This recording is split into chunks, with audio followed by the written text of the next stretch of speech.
1-2 pitch. Here it is. Missed high and away. 2-2. Tried to get him to chase the changeup there. Evens the count instead. Morton had a double in the first inning of game 2 yesterday. He's an interesting guy, though. With 2 strikes, he has struggled. He struck out a lot this year. Here comes the 2-2 to Morton. Popped it up on the infield right side. Hernandez calls everybody off. Right at the edge of the outfield grass. Makes the catch. 2 down. A couple fly ball outs to open the ball game. Yeah, off-speed pitch, and the first 2 hitters have been underneath him. Tamero, a little better swing than Morton. Morton with an uppercut swing and popped it way up. Here's Jake Studley. He homered in game 1 yesterday, went 3 for 9 in the doubleheader with a run scored and an RBI. Batting .344. He has 4 homers on the young season. The pitch, a fastball high and away at 88 from Corey Myers. Excuse me, Carson Myers. 1-0 delivery. Right down the middle for a strike. A ball and a strike to Studley. 2 outs, nobody on. Auburn plays Studley to pull on the infield, the 1-1. Swing and a miss.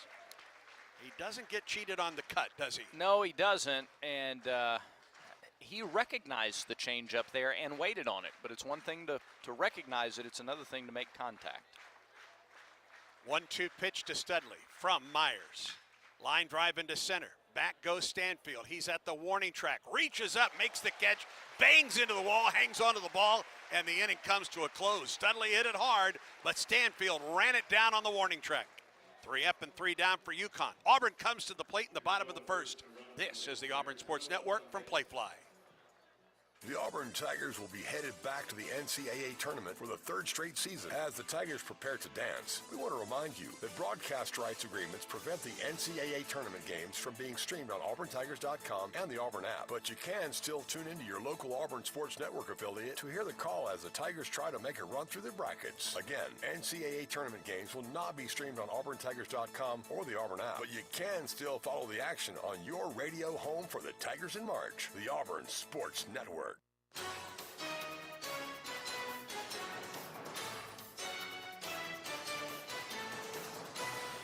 Myers retired. UConn 3 up, 3 down the top of the first. Now the bottom of the inning. Weiss, Irish, and Pierce, the first 3 against Stephen Quigley, the right-hander out of Halifax, Massachusetts, and Silver Lake Regional High School. He's a grad student for the Huskies, 6 feet, 201, and a right-hander. The defense behind him, Corey Morton is in left, Caleb Spur in center, Jake Studley in right field.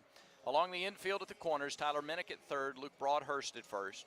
Up the middle, Paul Tamero, the shortstop, and Brian Padilla at second base. Matt Garbowski does the catching, second time in the series that he has gotten the call behind the plate. Now the numbers on Quigley. 2 outings this year, 11 2/3 innings pitched, 9 hits, 3 runs, all earned. He's walked 3 and struck out 9. He has given up 1 double, he's thrown 1 wild pitch, and he has hit 2 batters. Not a lot of run support behind him in those outings either, but Quigley 0-1 with a 2.31 earned run average. Quigley will face Weiss, Irish, and Pierce to start things here in the bottom of the first. Quigley, first team All Big East last year, made 14 starts in 15 games, was 4-3 with a 4.83 ERA for UConn, a team that went to the Florida Regional. 76 1/3 innings last year, a team high 74 strikeouts. And he will get Cooper Weiss to lead it off. 2 for 6 this weekend, 2 runs scored, 3 runs batted in, including a homer. First pitch to Cooper, misses low and away for ball 1. Weiss 12 of 13 stealing bases for Auburn this season. Wind and delivery. Fastball in there for a strike at 91. Weiss, Irish, and Pierce for Auburn here in the bottom of the first. UConn retired in order in the top of the inning. 1-1. Swing and a miss. He tried to hold up. He went around. They appealed to first. A ball and 2 strikes now to Cooper Weiss. Fastball, slider, every now and then a changeup. Fastball in the low 90s, slider in the low 80s. Here comes the 1-2. Got him swinging. And again, off-speed delivery. And Weiss is down on strikes. And here's Ike Irish. Auburn's leading hitter on the season. 341 the average, 3 homers, 12 runs batted in for Ike. Behind the plate again for the Tigers today. 3 for 7. A couple runs scored and an RBI on a home run this weekend. Wind and delivery. Ike takes it inside and low. 100 hits in 68 games for Irish. The wind in the 1-0. Ground ball to the right side. First baseman to his right. Broadhurst takes it to the bag himself. 2 quickly gone for Auburn in the bottom of the first. Slight difference working against lefties and righties. Against right-handers, it's a fastball slider mixed with an occasional change. Against lefties, it's a fastball change heavy repertoire for Quigley with the occasional slider. Here's Bobby Pierce, 2 for 9 on the weekend. 3 runs batted in, a couple runs scored. He has a homer, his 4th of the season. Wind and the pitch. Fastball low. Bobby batting .325 on the season, tied for a team high with 4 homers with the man on deck, Cooper McMurray, and in RBIs with 14, 1-0. Up and in, off-speed delivery. 2 balls and no strikes to Pierce.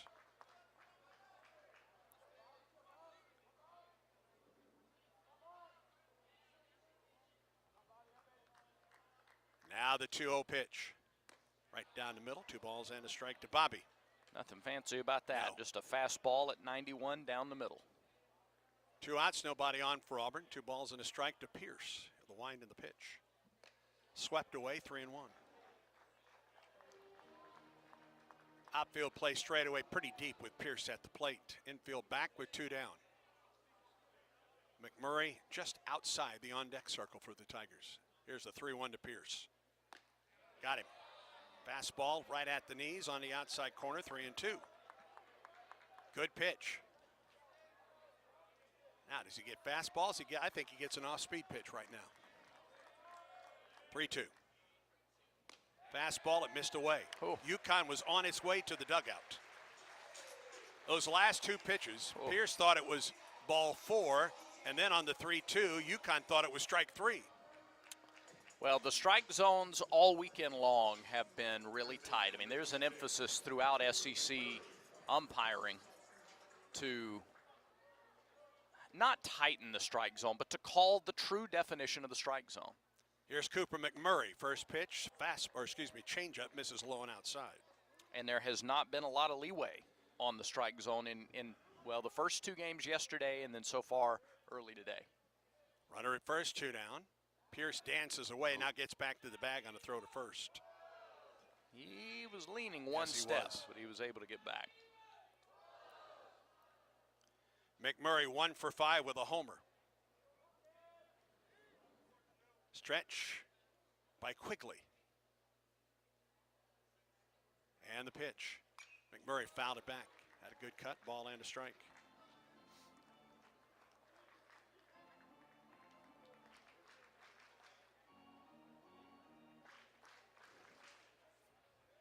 Two down, a runner at first for Auburn. No score. A ball and a strike to Cooper McMurray. Again, Pierce dancing off the bag, gets back, diving safely.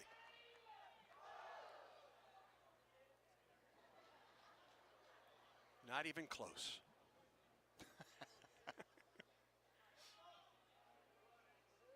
Here comes the 1-1. Line drive, base hit to right. Pierce will hold up at second base. Throw comes in from Studley and right. Cooper just didn't try to do too much with that one, did he? No, he didn't. He got an off-speed pitch and slowed his bat down enough. He was still able to pull it. He's just that powerful. But he didn't try to lift it. And hitters get in trouble against changeups when they try to overswing, and that's where you see a lot of high fly ball, shallow outfield type of outs, and he didn't try to do that. Here's Derek Fabian with runners at first and second and 2 down. Quigley stretches and pitches and misses outside. Derek looking for his first hit of the weekend. He's 0 for 7, does have a run scored. After Weiss and Irish were retired, a walk to Pierce and a single to right by McMurray. There at first and second. 1-0. Fabian, high fly ball deep to left field, and you can kiss this one goodbye. My goodness. That ball was gone, gone, gone. Second home run of the year for Fabian. And the Tigers lead 3-0. Woo!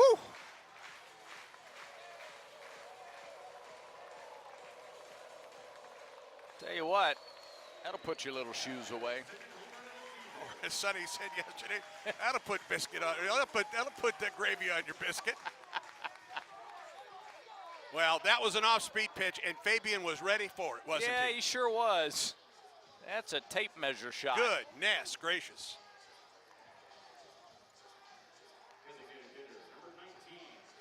Yeah, good news to report from Gainesville. I mean, really good news to report from Gainesville. Right after that 3-run jack by Fabian. Here's Christian Hall, first pitch, strike. Fabian, of course, transferred to Auburn from Florida. The Auburn women go to Florida and win 77-74 today. Florida had a shot at a 3 to tie it and send it to overtime. I think the 3 was blocked. And Coach Jay's team ends up 8-8 in the SEC. Here's the 1-1 to Hall. It misses low. That should get them in the NCAA tournament. I would think so. Crazy things have happened, but boy, that's a terrific season, terrific regular season for Coach Jay's team. Outside 3-1 now to Hall. Well, and it's, you know, sometimes you say your record is, or you are what your record says. 3-1, just missed inside the Hall. Boy, this is a small strike zone today, friends. And again, it's consistent with what it was yesterday, too. We're seeing this all over. I think it's consistent for the first 3 weekends of the season. And an early visit from the pitching coach. This is not Coach Penders. Typically, Coach Penders is bringing the hook. So it's just an early visit. He got the first 2 outs just fine, relatively easily. Joshua McDonald is the pitching coach, and he's out there talking with his battery right now. So back to the point about Coach Jay. Year 1, 2 SEC wins.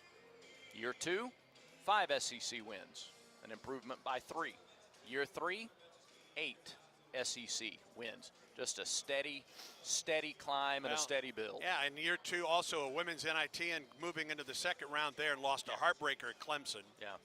But look at those wins that Auburn had this year in the regular season. Washington State, Clemson, LSU. Yep. That's the marquee win for the Tigers, and then they close it by going to Florida and winning today. Now they get ready for Greenville in the SEC tournament. All right, here's Chris Stanfield, a runner at first. That pitch just a little bit up, maybe. 1-0 the count to Chris. 0 for 5 on the weekend. All of this started with 2 outs and nobody on. 3-0, Tigers lead it. Stretch in the 1-0. Outside and low, 2-0.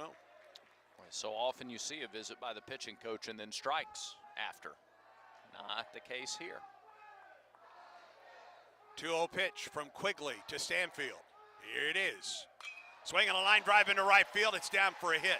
Hall will hold up at second base. Good to see Chris going the opposite way. Was Studley playing deeper than expected? Or it seemed to me that he was playing much deeper than you might typically play a right-handed batter. Stanfield has pulled a little more than he's gone the opposite direction. He hit it hard. I don't know if 3 steps in makes a difference there, but Studley didn't have a chance to come up and make the play. There's Mason Mainer's pitch. Swing and a fly ball into left center. Into the canyon just a bit. Morton is there just shy of the warning track. He makes the catch. 3 runs for Auburn on 3 base hits. No errors and 2 men left. We're through 1. Auburn 3, UConn nothing. Stay tuned. Auburn baseball continues in a moment. By now, your daily routine is probably a little too routine.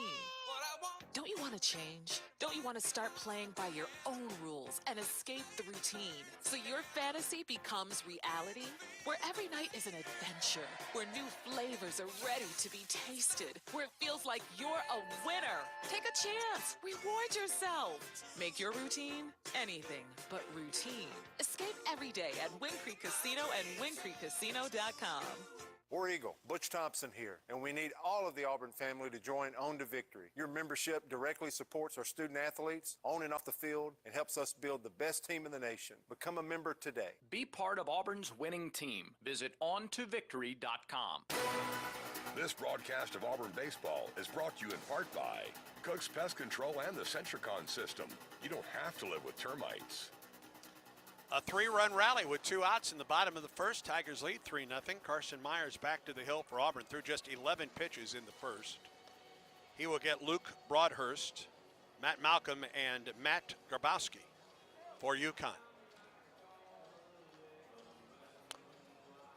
I'd like to welcome those of you who are watching today's game on SEC Network Plus as well. You've got the Auburn radio, so for those especially that are tuning in from the UConn perspective or following the UConn team, you have the Auburn radio broadcast that is simulcast with TV today. So there you go. Welcome. Yeah. Luke Broadhurst has had a terrific weekend. He's 5 for 7, 3 runs batted in, and a run scored. He's batting a robust .714. Pitch to him. High and away from Myers. 3-0 Auburn on top. We're in the top of the second rubber game of the series between the Tigers and the Huskies. 1-0 delivery. Drops low and inside. 2 balls and no strikes.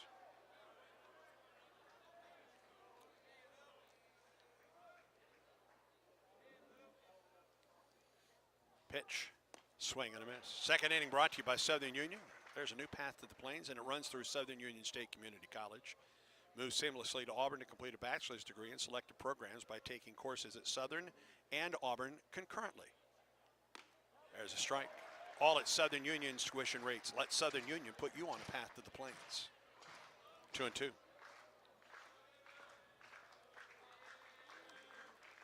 Myers peers over the top of his glove, now winds and fires. Ground ball to the shortstop, Weiss. Backhand stab, throws to first. Low, scooped by McMurray at first for the out. Nicely played.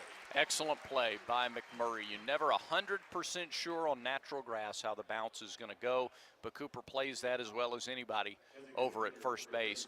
Weiss waited just a little on that for one last short hop on the dirt, and close play, but they made it. Here's Matt Malcolm. Graduate student DH, 3 for 6 this weekend. Couple runs scored, couple or 2 runs batted in. Down the left field line, curving, and it is gone. It's a home run. And it's a 3-1 ball game. He jumped on the first pitch and yanked it out of here. His first home run of the season. Excuse me, his 3rd home run of the season. His 2nd home run of the weekend. Yeah, first pitch swinging, and it was hooking. But it hooked around the fair pole, and UConn is on the board. More early game home runs from the Huskies. Wasn't the first inning today. 1 out, a run home. Here's Matt Grabowski, the catcher. Wind in the pitch. Grabowski takes a strike. Inside corner. 3-1, Auburn on top. Tigers now with the shift to the right side of the infield, the 0-1. Swing and a fly ball to center. Stanfield back now in, and it's going to drop for a base hit. I don't know if he gets there, if he gets a good jump, but his first step was back. He lost his cap and came in and just couldn't get to the ball as it falls for a base hit. You're taught to go back first. He did the right thing, but he got stuck. Like his first step was back, and he was leaning so far back that he couldn't get his momentum turned. So, like you said, I don't know if that makes a difference, but it didn't help. So a runner at first with 1 down. Here's Brian Padilla. First pitch, it misses low, 1-0.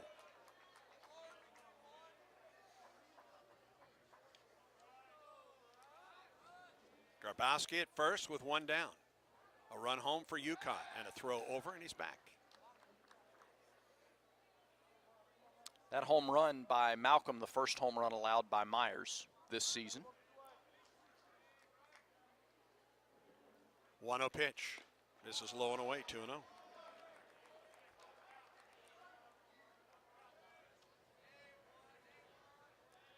Three to 1, Auburn leads it. UConn with a runner at first. 2 balls and no strikes to Padilla. Stretch and delivery. Strike call on a fastball. 2 balls and a strike. Padilla batting an even .300 on the season. He's 0 for 5 on the weekend. Grabowski with his lead at first. The pitch. Strike 2. Change up at 78.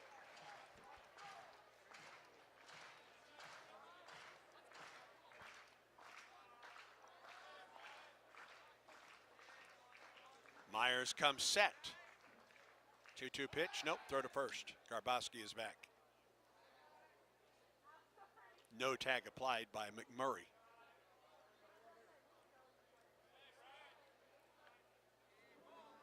Myers off the stretch in the 2-2. Missed the corner. 3-2. It's just not there. It's not there for either side today. Full count. Does UConn send the runner? It's a good question. Still, we're looking for Irish to throw out his first base stealer this year. Here comes the 3-2 to Padilla from Carson Myers. Runner doesn't go, and it misses low. Tying runs aboard now for UConn. 1 out. Here's Tyler Minnick, the third baseman. Grabowski at second and Padilla at first.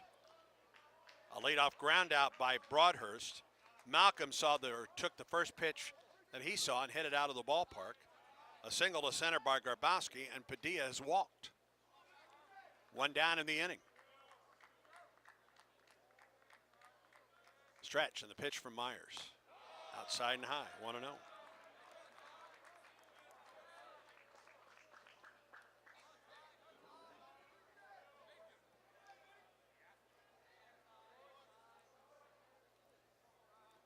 Delivery. Ground ball left side. Could be 2. To second for 1. 2 first. Double play. Inning comes to a close. Well, Fabian, Hernandez, and McMurray on the double play. And we will get a review. Yeah, immediately the first base coach for UConn gave the earmuff sign and said they wanted to look. I thought in real time, Andy, like he might have beaten the throw to first. So let's see. That's a bang play. It is. I would not be shocked if this is overturned. Yeah, I wouldn't either. Auburn turned a couple of double plays in the first game of the doubleheader yesterday. We'll get another look at this. Yeah. This is from behind home plate that we're looking at. And, oh boy, it is bang. You're right. Yeah. Hey, would your youth baseball or softball team like to be an anthem buddy at the Auburn baseball game this season? Or games? Courtesy of Berkshire Hathaway Home Services, your team can line up with the Tigers on the field for the national anthem. Call the Auburn ticket office to register for a game and secure your group tickets today.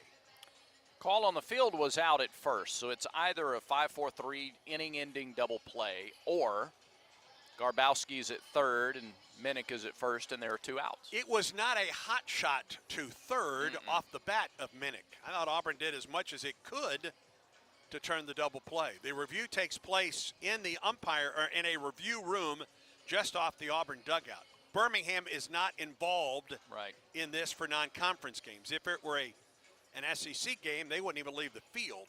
But this is done solely with the 2 umpires that went inside to take a look at the review monitor. We have seen one angle. Now we get another angle. Boy, I don't know if there's enough to overturn it. Yeah. Not saying that it wasn't bang, because it certainly was. Boom. That angle from behind the plate, just, I don't know. Conclusive is kind of that's the word you get hung up on. Yeah, and here comes the umpires. Let's get the call. He is.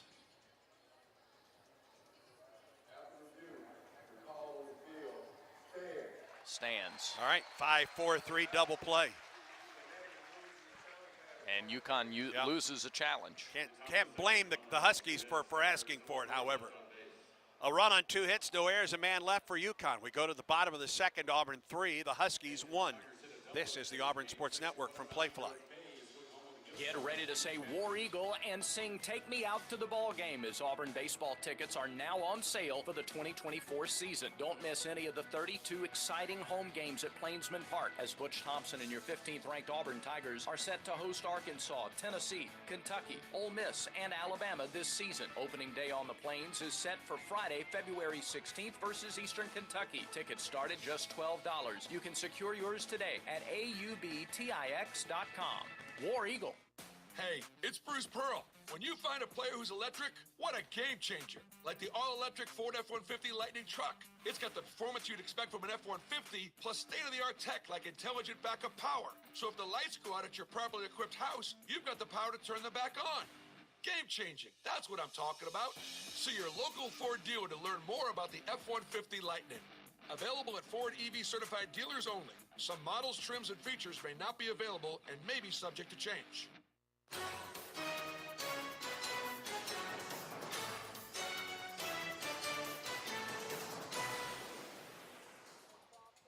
We move to the bottom of the second. 3-1 Auburn on top. 26 pitches in the first inning for Stephen Quigley. He retired the first two batters on 6 pitches, and then needed 20 to get that third out. A walk, a single, a 3-run homer by Fabian, a walk and another single before the final out of the inning. UConn got a run back in the top of the second. It will be Javon Hernandez, then Cooper Weiss and Ike Irish for Auburn in the second, the 9-1 and 2 hitters. Second baseman number 5, Javon Hernandez 1 for 3 on the weekend. That one was a triple. First pitch to it. Strike call on the inside corner.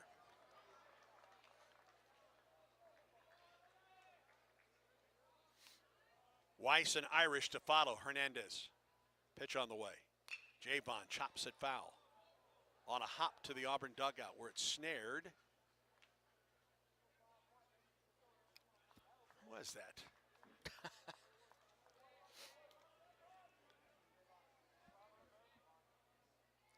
Pitch outside. Trying to go to the slider again. I think that was Crotchfelt that made the one-handed bare hand grab down there.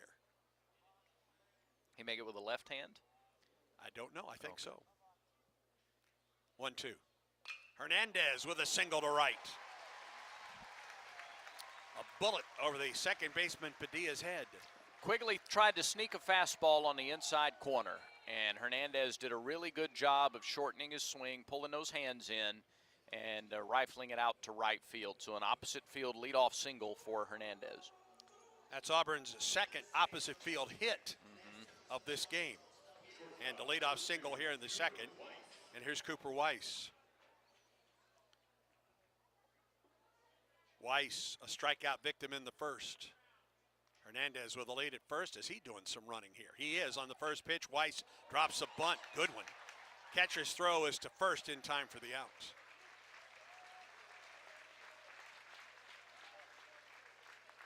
Two, three on the sacrifice by Cooper Weiss. Really good bunt by, between Weiss and Mainers and some other guys too. Those are the main ones, I guess. Auburn can play the small game if it has to. They've shown in these first 3 weekends that they can get that done more often than not. Hernandez at second, and here's Ike Irish. Quigley stretches, and a bluff to second. Now does throw to the shortstop with no tag applied. They got called for this yesterday in one of the games. The pitcher turned and threw to the second baseman, who was not as close to the bag as Tamero was then. Here's the stretch by Quigley. And the pitch. Strike call to Ike Irish. Ike tapped out to the first baseman Broadhurst in the first inning. He's 3 for 8 on the weekend, average at .333 on the young season. 2 homers, 11 runs batted in. Pitch. Foul tip. Boy, he had a good cut at that one. It was up a little bit in the strike zone. No balls and 2 strikes to Ike Irish. Righty on lefty matchup here.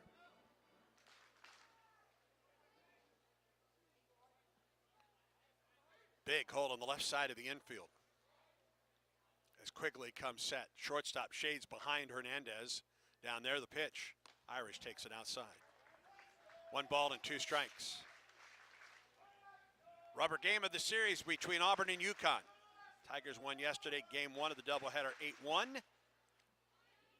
UConn came back with an 8-4 win in the nightcap. And another bluff, and they throw to the shortstop coming in. Yeah, they're going to get called for that again. That's going to be a ball. And they just did. Yep. Yeah, that's exactly what they did. The issue is the hesitation before the throw. Right. He's not turning and throwing right away. So even though Tamero is coming toward the bag. And that will bring Jim Penders out. Yeah. And the third base umpire who made the call, Jason Johnson, comes in to talk with the longtime UConn skipper. And they meet at the first base line, and that's the line of demarcation. Yeah. Well, I was confused earlier in the year about it. I thought you could do it one time before getting the violation, but it happened yesterday, and it just happened there. And I don't know if after the first one there was a warning given, but for the second time since Hernandez got to second base, Quigley turned and didn't immediately throw the ball Right. to the shortstop covering. The rule is it's got to be an immediate throw, and the guy you throw it to has to be making an attempt to cover the base. 2 balls and 2 strikes. Now the count to Irish. Quigley stretches and pitches, and Ike takes it just off the outside edge, 3-2.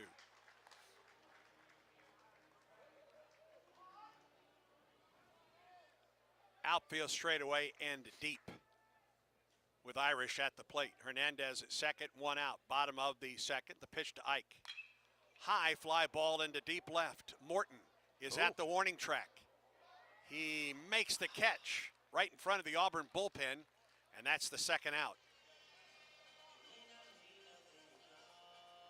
Well, far as you could go in left field without hitting it out of here. If it had 3 feet more carry, maybe it's off the wall there. Fastball, he just swung a little late, got under it. 2 down in the inning, and here's Bobby Pierce. Walked with 2 outs in the first, scored the first of Auburn's 3 runs in that inning. Tigers lead 3-1 the pitch. Bobby swings at the first pitch and pops it up right side. Broadhurst gives chase. He'll run out of room as it finds the chair back seats about 5 rows up below the concourse level.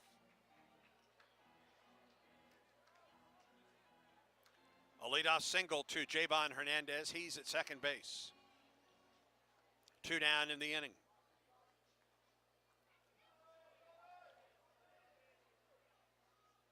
Stretch by Quigley and the 0-1. Bobby takes a fastball high. 1-1 the count.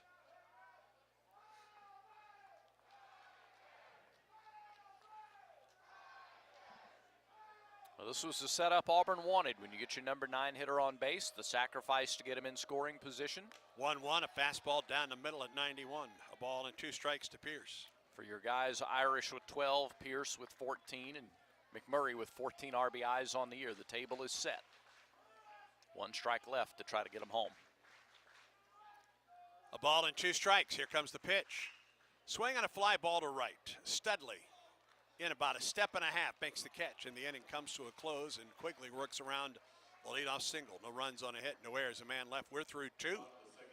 Auburn 3, UConn 1. Auburn baseball continues in a moment.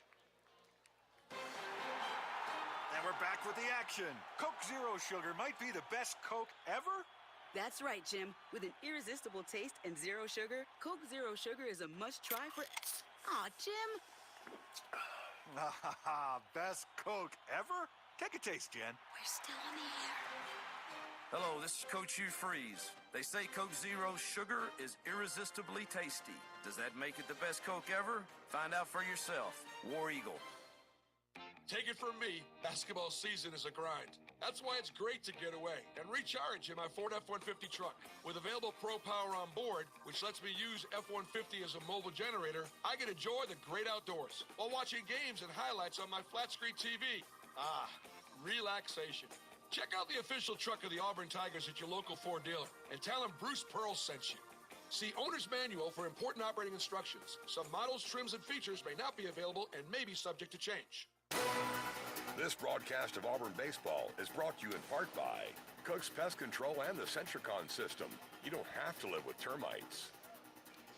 We move to the top of the third. Glad to have you with us on this Sunday for baseball. Along with Brad Law, I'm Andy Burcham, Quinn Burkeen in our Skyview Auburn studios. And the third inning is brought to you by the Vance Law Firm, where the phone number is easy to remember. Dial 3 for me, 334-333-3333.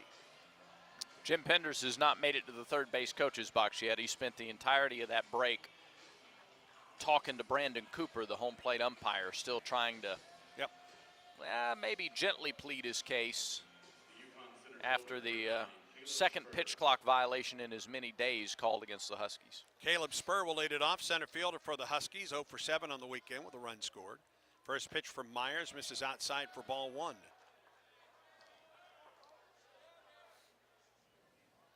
That was the 28th pitch for Carson Myers, who winds and fires. There's a strike, 1-1. Spur batting 167, no homers and a run batted in. 3 stolen bases for the center fielder, 1-1. Ground ball left side, Weiss charges, he fields, he throws, in time for the out. Ooh. Spur gets down the line in a hurry, doesn't he? He does, and it wasn't hit particularly hard, so Weiss had to charge. And then McMurray, rather than try to play the hop, he was kind of in between there, so he had to nearly do the splits. Had to have full extension there to receive it just off the dirt. 1 out, top of the order. Here's Paul Tamaro. Shortstop flied out to left. Takes a strike. Good to get ahead. Carson has not done that as much the last 2 innings.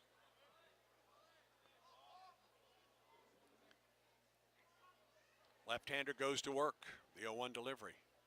Drops in for strike 2.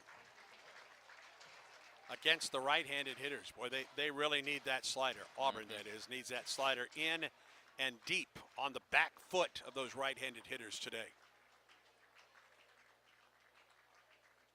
0-2 to Tamaro. Here comes the pitch. Missed outside. Tried to find the outside corner. Missed outside, a ball and 2 strikes. 3-1, Auburn leads it. We're in the top of the third.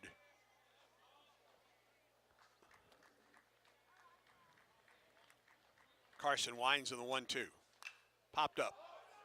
Middle of the infield, right side of the infield. McMurray calls off everybody. Makes the catch about 20 feet in front of the plate up the right for the first base line. 2 outs. Myers bailed out of there. Irish bailed out of there. Responding to McMurray calling everybody off. It's a fire drill. 2 down. Here's Corey Morton, the left fielder. 2 outs and nobody on.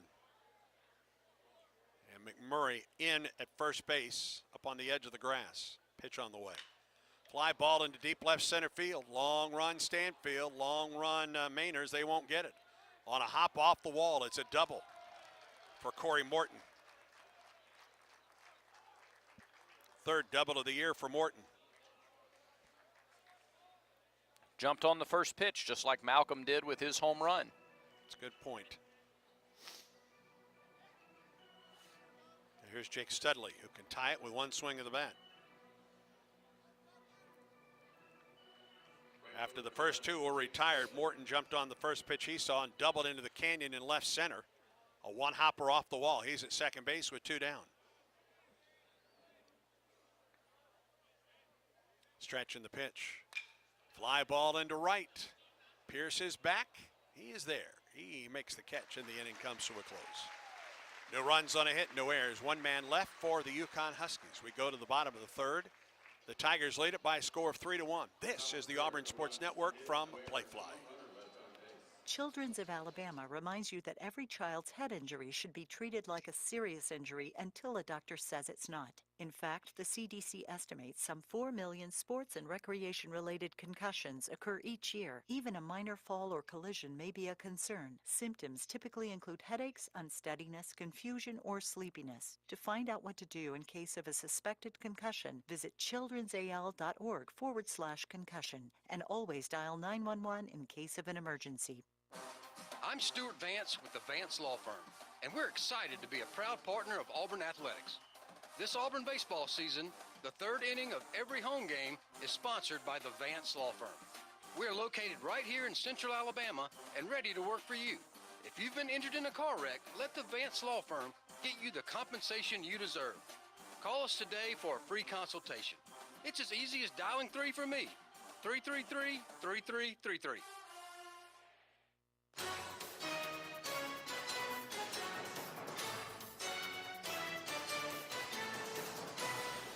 Bottom half of the third for Auburn, McMurray, Fabian, and Hall for the Tigers against Stephen Quigley, the first team All Big East starter from a year ago for UConn. He's thrown 41 pitches. Tigers lead at 3-1 on the Yellowwood scoreboard. They're playing the Jane B. Moore Memorial over at Jane B. Moore Field. Tigers lead North Texas today 5-0 in the bottom half of the sixth. Auburn is the home team there. McMurray will lead it off. He singled to right back in the first, scored on the home run. Shows bunt, takes a strike. Auburn women's basketball goes to 8-8 in the SEC with a 77-74 win today at Florida.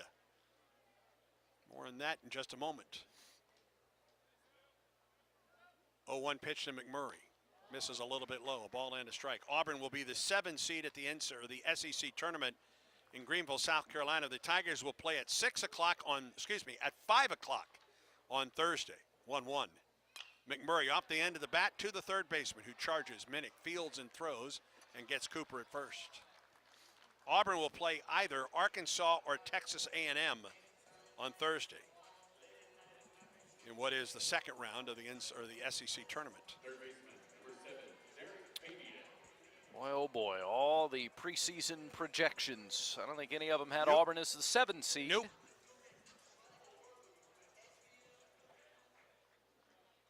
Here's Derek Fabian, who had a 3-run homer back in the first and hits one up the right side off the end of the bat and out of play. You start looking ahead, not that you look past any opponent, but if you can get by the 10 seed, you set up a third game against LSU. 0-1. Fabian off the right side again, 0-2. SEC play. Texas leads Vanderbilt 11-7. They're in the bottom of the 7th at Minute Maid Park in Houston. A&M leads Arizona State 10-2, top of the 8th in Arlington, Texas at the Kubota College Baseball Series. That misses outside to Fabian, a ball and 2 strikes. The top of the 6th in Lexington, Kentucky leads Lipscomb 4-1. Tennessee 9, Bowling Green 2, bottom of the 4th in Knoxville. There's a swing and a shot into the gap in right center by Fabian. That's back at the track, and the center fielder Spur runs it down for the out, 2 down. Long run by Spur. He got a pretty good jump on the ball, and they were pitching Fabian on the outer half of the plate. And so maybe that first step was toward right center. The pitch itself, was on the outside edge. Fabian went the other way with it, and a nice play by Spur to track it down. 2 down for Christian Hall. Nobody on for Auburn. Wind in the pitch. Hall takes it outside. More scores for you. Ole Miss leads Iowa 3-0, bottom of the 5th in Oxford. Florida leads Miami in Coral Gables 5-0, top of the 7th. The pitch, Hall swings and fouls and lifts it out of play off the left side. Missouri trails Northern Kentucky 9-2. That's in the top of the 2nd. Arkansas, Murray State tied at 1, bottom of the 3rd in Fayetteville. 1-1 to Hall, misses low, 2 balls and a strike. South Carolina 3, Clemson 1. They're playing that in Clemson today, bottom of the 3rd. 2-1 pitch. Christian takes it low, ball 3. Talked about it last night. I was listening to the broadcast. The eye that this guy has, in spite of his power, really good eye for Christian Hall. 3-1. Ground ball to the second baseman. Backhand stab by Padilla to first. And it's a 3-up, 3-down inning for Stephen Quigley. And we are through 3 at Plainsman Park. Auburn 3 and UConn 1. Stay tuned. Auburn baseball continues in a moment. Let's face it, nothing makes you look older than you really are than thinning hair. But what if you could not only increase your hair count, but promote new hair growth without surgery, without drugs with potential side effects, and without a prescription from your doctor? Well, now you can, thanks to a breakthrough new supplement called Hair Grow, provided by New Nordic, the #1 supplier of dietary supplements in Europe. Hair Grow is now available in the U.S. Only Hair Grow contains Tocogaya, a powerful antioxidant that has received a U.S. patent. Multiple clinical studies show Hair Grow is safe and effective in promoting new hair growth. In one study, 95% of the patients using hair growth saw increased hair count. Don't lose more time and more hair. Try hair growth today to feel and look your best. Just go to newnordicusa.com or visit Walgreens or Amazon to purchase. Look younger and feel more confident with Hair Grow by New Nordic at newnordicusa.com. Back to the ballpark for more Auburn baseball. Yeah, I smell a rat. You do? I do. Okay. Yeah, we're going to talk about that in a second. We go to the fourth inning. Sorry, I'll let you. You want me to introduce you? If not, I'll just get up and walk out. Oh. My gosh. We're in the top of the fourth, 3-1 Auburn on top. Here's Bradlaugh. Thanks, Andy. Yeah. We haven't done this in like a week and a half. I know. We're out of rhythm. So they do. It's 3-1 Auburn. They do a dizzy bat competition. Yeah. And one of the two contestants today looked a little too eager to fall down. Well, like, I don't think he was that dizzy. He did it well, and he did it often. He did it before he was even finished spinning around the bat. You think he tipped his hand? I do, yeah. Okay. I think he was Mr. Look at me, look at how much I fall. I think he was Pratt falling. I see. Here's Luke Broadhurst. First pitch to him is ball one. Just a little outside. Broadhurst grounded out to short his first time. And he takes an off-speed pitch down and in, 2-0. Broadhurst 5 for 8 this weekend. Did not have an at-bat before this weekend, so he's made a splash in his debut this year for the Huskies. 2-0 pitch. That misses the outside corner as well. It's 3-0. Myers has gotten the leadoff man in each of the first 3 innings. Tigers lead 3-1, top of the fourth. The lefty from the windup delivers and gets a high strike call, 3-1.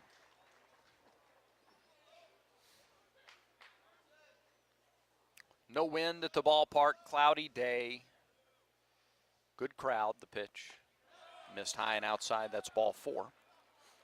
And the leadoff runner is on for UConn here in the fourth. Second walk surrendered by Myers. First time today that UConn gets the lead runner on base. And here's Matt Malcolm, who jumped on the first pitch he saw in the second inning and homered down the left field line. That's UConn's run to this point. Malcolm climbs into the batter's box. Irish sets up. Here's the pitch. Fly ball right side. Pierce gives chase, but that one's going to drift on over foul. 0-1 to the UConn DH. Malcolm out of East Lyme, Connecticut. 5'8", 224. Eastern Connecticut State transferred in. He's got some pop in the bat.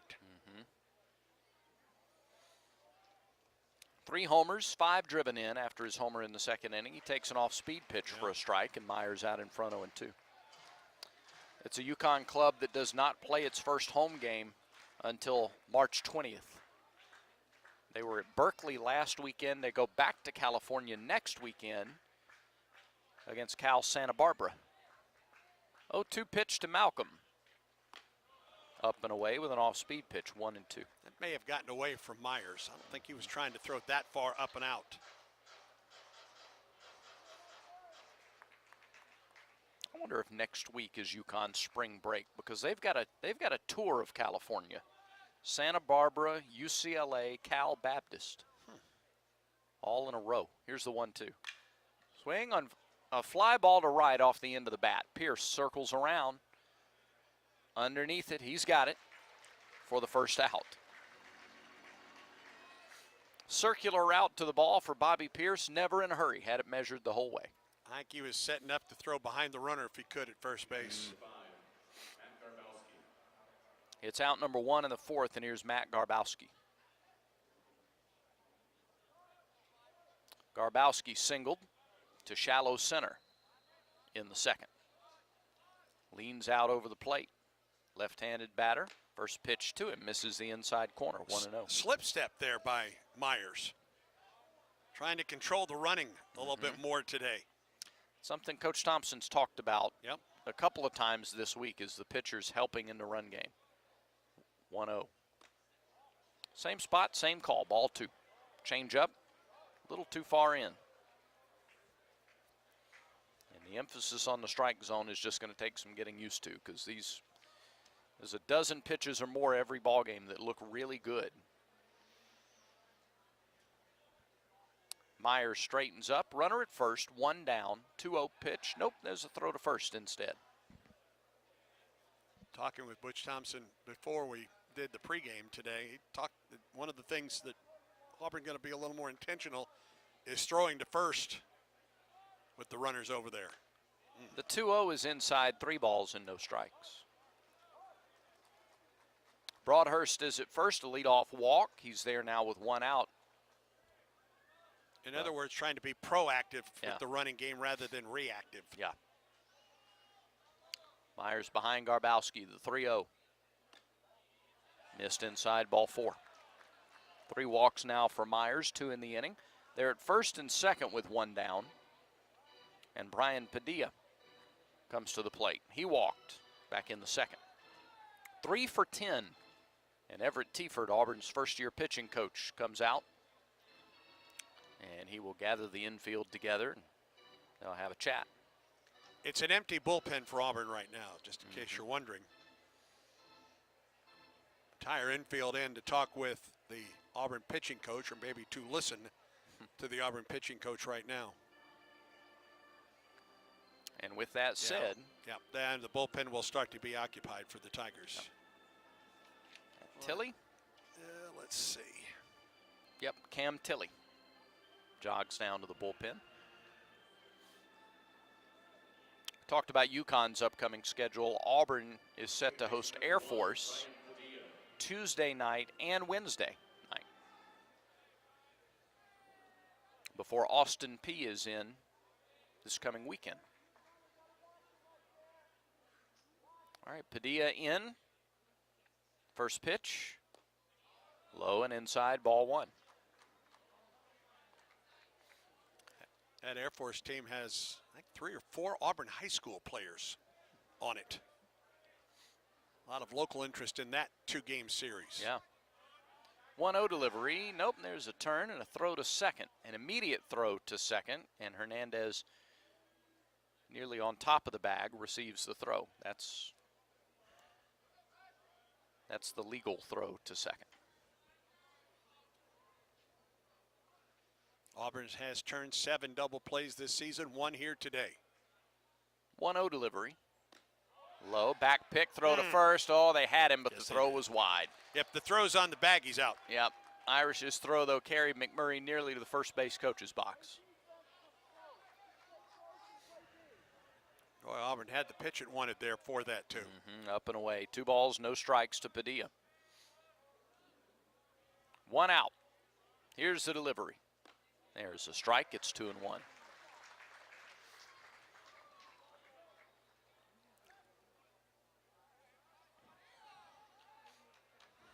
Both runners on base by way of walks. Myers looks home, turns and throws to second again.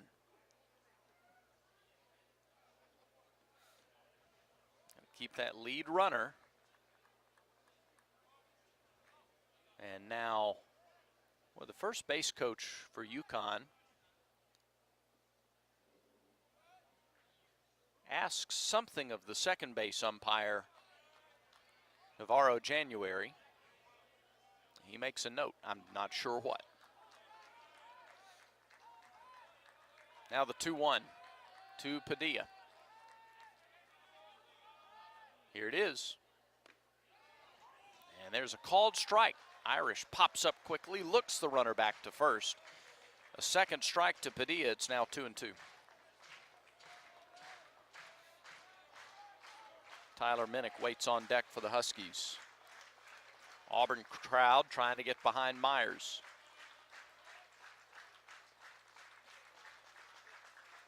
Two. Down and in, full count.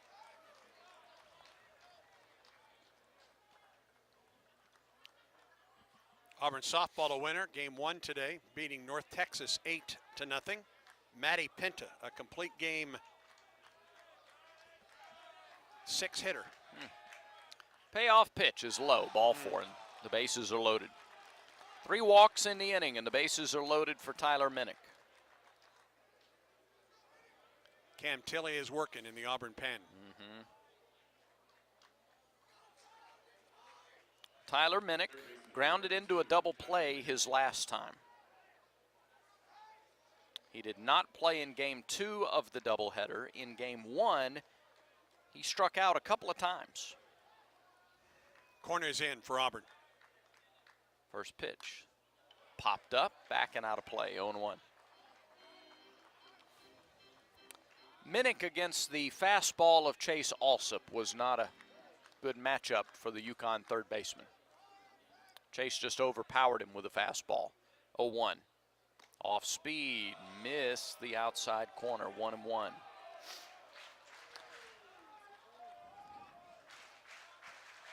A little bit of a different approach from Myers. He doesn't have that overpowering heater. Here's the 1-1. Threw a fastball there, though, and got a swing and a miss. 1-2.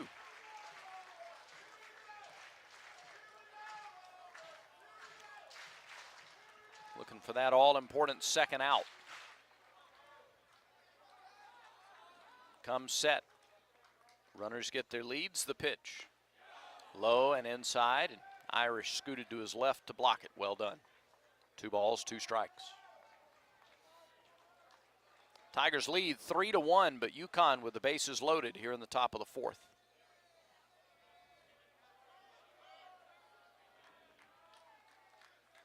Myers comes set. His 60th pitch of the afternoon is hit in the air to shallow, or rather to right field. Pierce broke back, now in, and winds up shallow. Runner tries to tag. Here comes the throw. He is out at home plate. Yes, he is. Irish caught it, applied the tag. Bobby Pierce throws out another runner at the plate. They will review. They will review. Auburn is being told to go back onto the field. We have a review coming. It was a one-hopper, nicely played by Irish. It's a bang-bang play. Yeah, the tag was applied up around the hip. So the question is, did Broadhurst get the foot in? And get the foot down. And down. I think he got it down. I do too. It's just a matter of did he get it before the tag was applied up high on the hip. While the review is underway, let's pause 10 seconds for station identification on the Auburn Sports Network.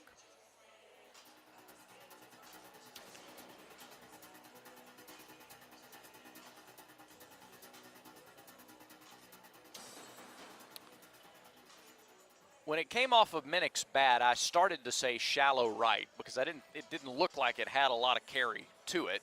But Bobby didn't break in until he got a running late. start. Yeah, he got a running start on it, and it wound up shallow in right field. Bobby made the catch. At the very least, there are 2 outs. Just a matter of the 2 outs and a run in, and it's a 1-run game, or is at the end of the inning. It's our second inning-ending review, and here comes the call. Relatively quick review.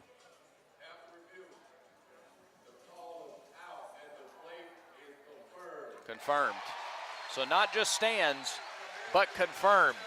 Pierce threw out a runner at third yesterday, and today he throws out Broadhurst trying to score on a shallow right field fly ball.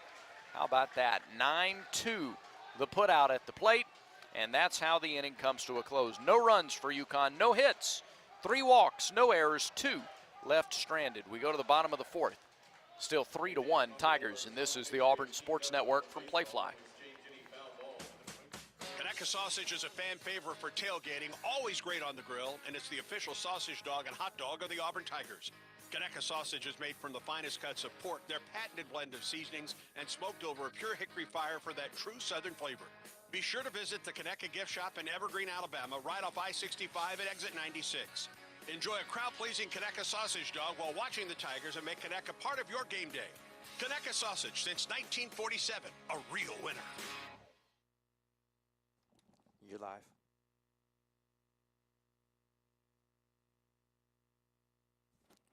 You're live.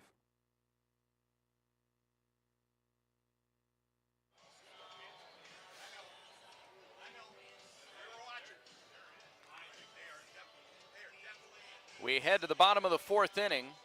It's the bottom third of the order due up for Auburn. Stanfield, Mainers, and Hernandez. And Stanfield will lead things off. By the way, we're talking about hats off number 3 throughout the season. Every time, number 3, Chris Stanfield's hat flies off during a game. Jackson Services donates $100 to the Miracle League of East Alabama. Alongside Andy Burcham, I'm Brad Law at Plainsman Park, where the sun is shining. Sun is out from behind the clouds. We got sun and shadows here on a gorgeous Sunday afternoon. Quinn Burkeen is in our Skyview Auburn Sports Network studios, and we are glad that you're with us on the Auburn Sports Network, affiliate stations throughout Alabama, auburntigers.com, the Auburn app. First pitch to Stanfield, misses outside for ball 1. Those of you watching on the SEC Network Plus or listening inside the stadium on live sports radio, Stanfield takes ball 2. Chris singled to right, opposite field single in the first inning.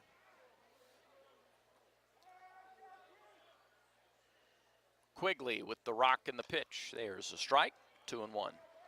He's done a nice job after giving up 3 runs in 26 pitches in the first inning. He's just at 56 pitches now. 2-1. There's a strike at the knees. It's 2-2. Good pitch. He hasn't missed up a lot. The 2-2. Just a little bit low. Yep, catcher Garbowski tried to bring that one up. Quigley down under the knees, and the count is full. Payoff pitch. Fly ball, right field, down the line. That is drifting foul. And it remains full.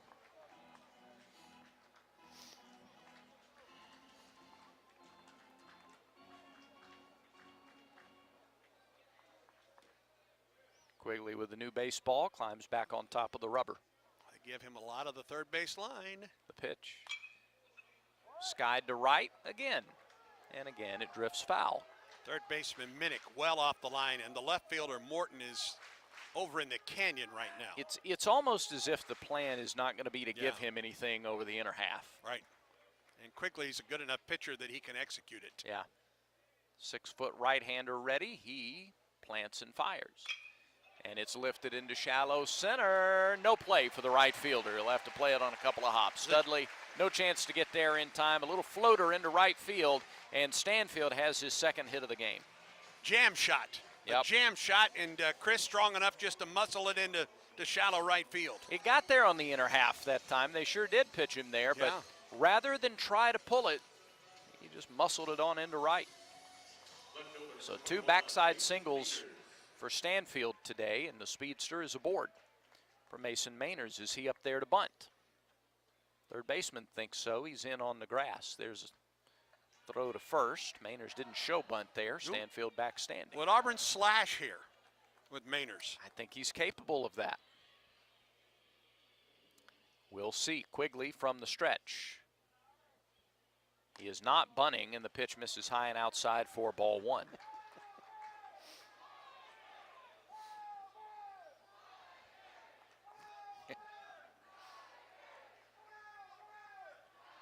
Third baseman Minnick still on the edge of the grass. He's not convinced. There's a swing and a miss and a slider down. 1 ball, 1 strike to Mainers. Mainers 3 hits in game 1 of the doubleheader yesterday. He is 3 for 6 on the weekend. There's a throw to first. Stanfield just about a step and a half off the bag. If they're looking for tipping, they're not getting it. And now with 1 strike, Mainers hasn't shown bunt yet. 1-1 delivery. Swing and a fly ball to center. Spur is back near the track. He makes the catch. And Stanfield retreats to first. Well, it was dropped by the second baseman, the outlet, the cutoff man in shallow center. Stanfield gave it a thought better of it, back to first base. So one down for Javon Hernandez. Bottom of the fourth, 3-1 Tigers. Hernandez singled in the second. Third baseman Minnick still on the edge of the grass. Another throw to first. Wasn't even close.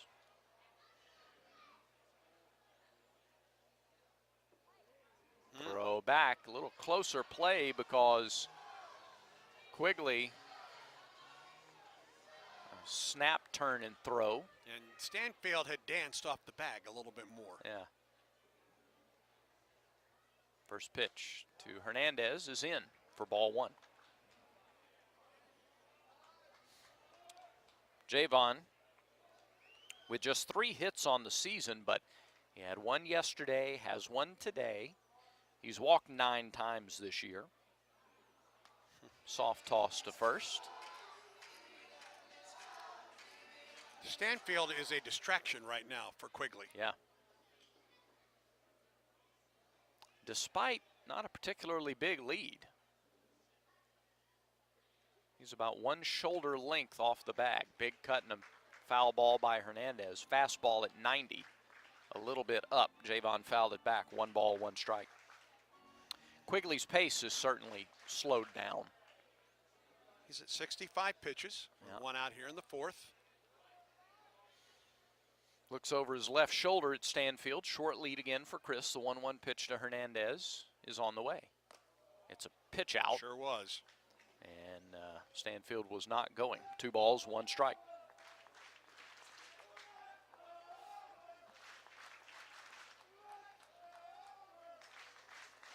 Hernandez, the number 9 hitter in the order.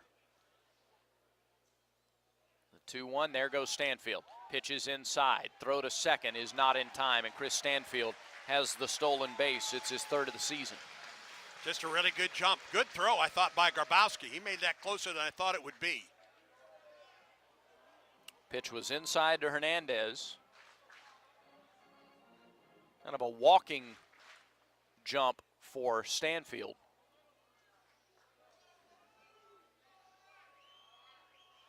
Now the 3-1 to Hernandez. Popped up, shallow left, back goes the shortstop, in goes the left fielder. It's Tamero, the shortstop, who makes the catch in short left center for the 2nd out. So Stanfield still in scoring position, now 2 down for Cooper Weiss. Weiss, a sacrifice bunt last time. He struck out in the first. Third baseman Minnick plays back. Weiss is capable of sure is plenty in this spot. First pitch to him, off the hands, fouled to the screen, 0-1.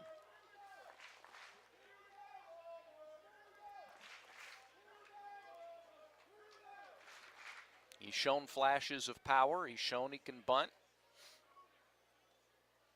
Terrific speed. Stanfield a big lead at second, and there's a ball hit past the first base coach's box. No balls, 2 strikes.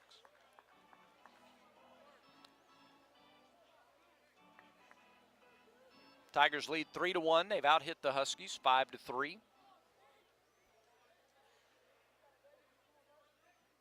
A base hit would extend the lead. Stanfield is off on contact with 2 outs.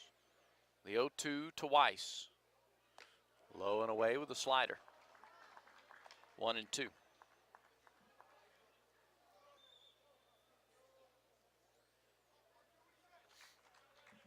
Would he go to that well again?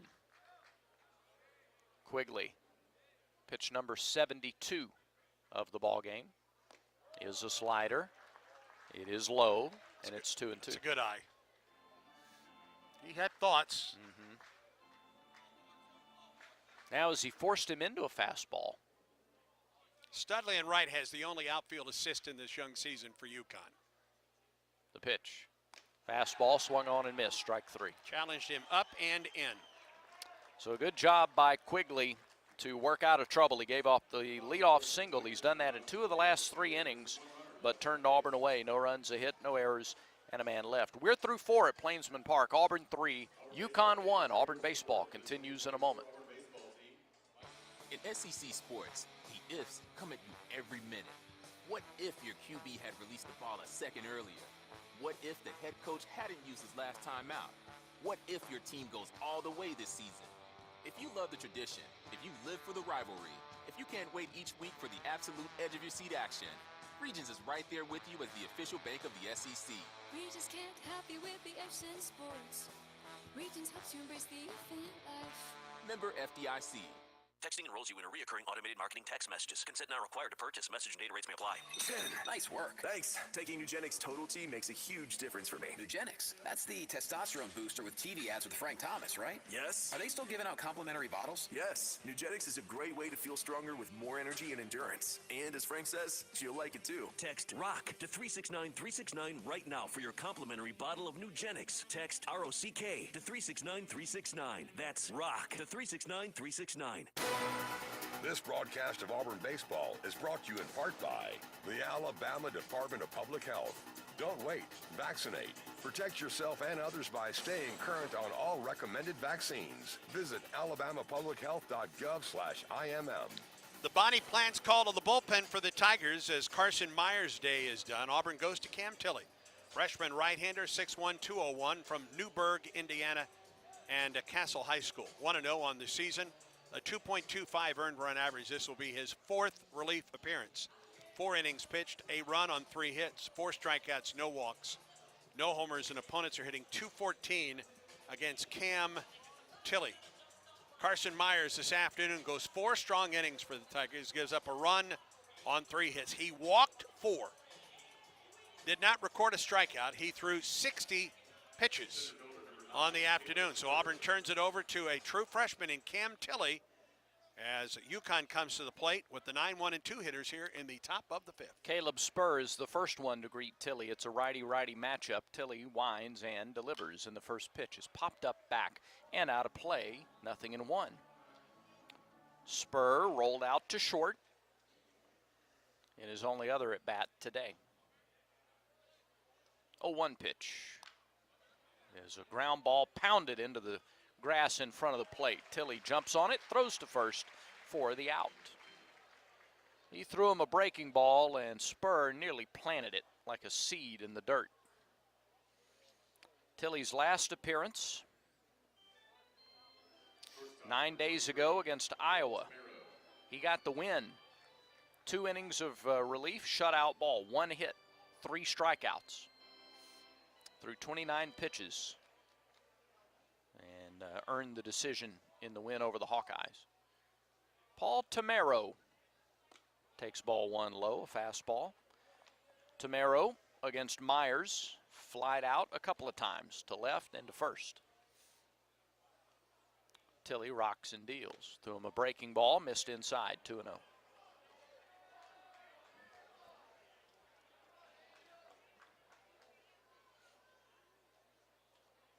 Tamero from Riverdale, New Jersey. 2-0 delivery. Another breaking ball that dropped right in there for strike 1. Everybody on this roster, with the exception of 2 players from New York, New Jersey, Massachusetts, Pennsylvania, or Connecticut. It's 2-1. Breaking ball, strike 2. You hear the word, the term spin rate. This guy has the best on this Auburn team. 2-2 delivery. Swing and a foul tip at the plate. So Tamero stays alive. Had a double in game 1 yesterday. Did Tamero. He had a couple of hits, couple of runs scored in the second game of the doubleheader. 2-2 pitch. Bounced up there, 3-2. Just an overthrow by Tilley. Tilley has not walked a batter so far this year. Just worth noting as he gets set for a payoff pitch to Tamero. 3-1 Tigers, top of the 5th. Tilley from the wind, plants and fires, and loses him. Ball 4 down and away. First walk issued by Tilley this season. Runner at first, 1 down for Corey Morton. 5th inning is presented by Wind Creek Hotel and Casino. With 3 Alabama locations in Montgomery, Atmore, and Wetumpka, you can escape every day at Wind Creek Hotel and Casino and online at windcreek.com.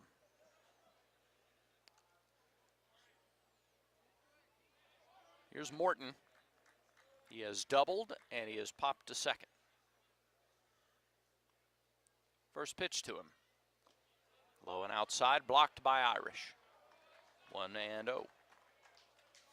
So UConn Ball Club that's won the last 3 regular season Big East championships. They've won 2 of the last 3 Big East tournament championships, and they're picked to win it again this year. 1-0 offering. Is lined toward left. Mainers comes on, plays it on a hop. Morton has his second hit of the ball game. They're at first and second with 1 out. Well, after UConn was retired in order by Carson Myers in the first, the Huskies have had the tying run either at the plate or on base in every inning since.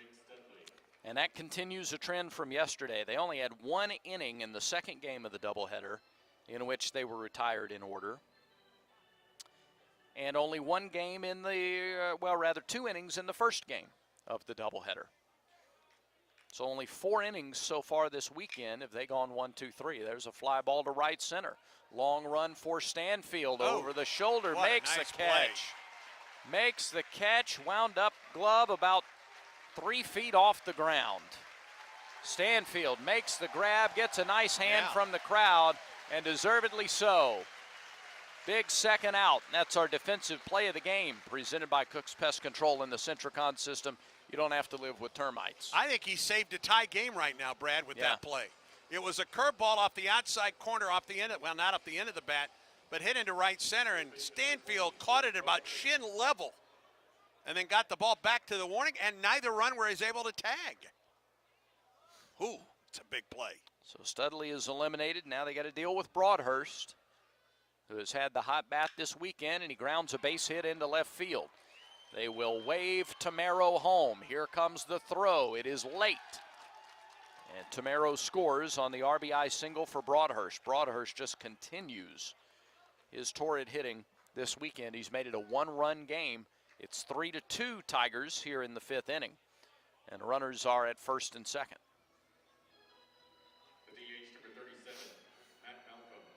Fourth RBI of the weekend for Broadhurst. The 1-out walk comes back to haunt the Tigers. And now the tying run at second base for the Huskies. 2 outs in the inning.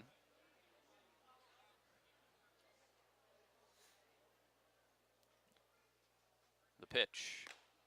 Down the middle for strike 1 to Malcolm. Fastball at 93. Malcolm homered in the second. He's also flied out to right field. Cam Tilley from the stretch with runners at first and second. Fastball hit in the air right center. Pierce, long run, but he'll get there in time for the out. And the side is retired. UConn gets a run on 2 hits and 1 walk. No errors and a couple of runners left on base. They've now stranded 6. We go to the bottom of the 5th inning. 3-2. Auburn leads it. Auburn baseball continues in a moment. War Eagle, it's a great day for Auburn Tigers to get vaccinated. Many children and adults that delayed vaccinations during the pandemic are still behind schedule. It's crucial that we take steps to get everyone back on track with their routine immunizations. Children and teens can still catch up on their vaccinations even if they start late. Make sure you and your family are all up to date on all recommended vaccines, including COVID-19 and flu. Let's all do our part to get back on track. Don't wait. Vaccinate. For more information, visit alabamapublichealth.gov/IMM. And we're back with the action. Coke Zero Sugar might be the best Coke ever. That's right, Jim. With an irresistible taste and 0 sugar, Coke Zero Sugar is a must-try for any sports fan. So make sure you... Wait, Jim, I didn't mean try it right now. We're still on the air. Best Coke ever? Take a taste, Jen. Really? No, not right now, Jen. We got a game to call. Exclusive play-by-play coverage of Auburn baseball is brought to you by Alabama Power, proud supporter of the Auburn Tigers. Alabama Power, power for a better Alabama.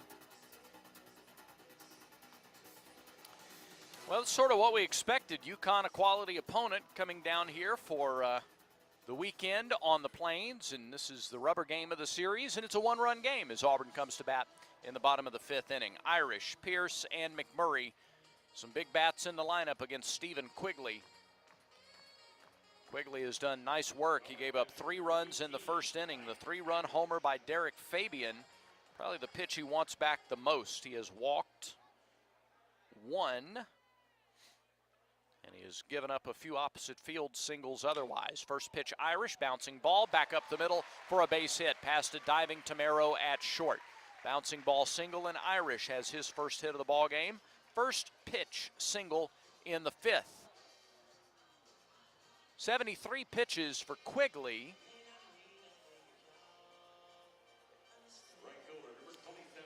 Last year, 14 starts, was 4-3, earned run average under 5. Pitched 76 in the 3rd innings. That was most on the team. Had 74 strikeouts a year ago. Quigley to Pierce. First pitch waved at and missed. He chased a slider off the plate. 0-1. That will get the UConn bullpen busy. Pair of pitchers out there in the Cussey's bullpen starting to throw. Was looking for Quigley's pitch count in his first 2 starts. 0-1. Ground ball, first baseman glove, steps on the bag at first, goes to second. They swipe and tag and get Irish at second base. Boy, that's a fine double play. 3-6 on the double play. A really good throw by Broadhurst and Tamara with a good tag to get Irish at second base. So that'll erase the single. Now nobody on with 2 outs for Cooper McMurray. Auburn has had a couple of inning-ending double plays. And that a solid DP turn there by UConn. And there's a fly ball to left. That's well hit. Morton is back. He will watch it off the wall. McMurray heads to second. And he pulls up in there with a stand-up double. Cooper McMurray. How big is that double play now? Yeah, that would have gotten a run home.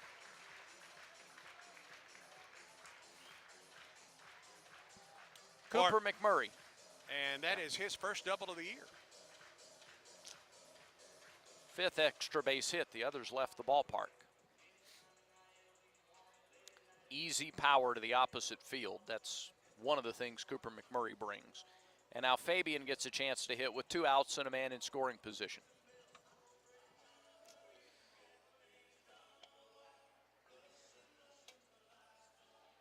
Wonder, action is underway in the bullpen. It's pretty heavy. And the catcher was just out to buy a little time. That'll be it for Quigley. Jim Penders, the head coach, comes out. He typically makes the changes.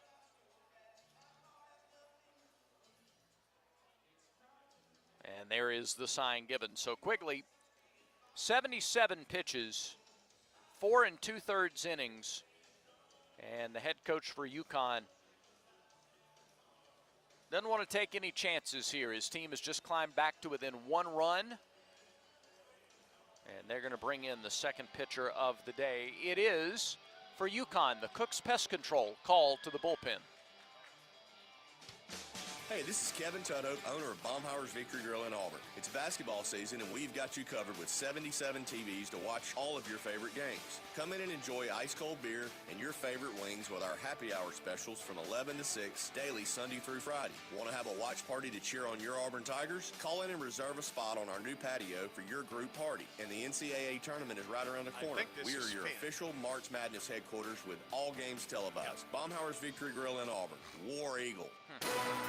This broadcast of Auburn baseball is brought to you in part by the Alabama Department of Public Health. Don't wait.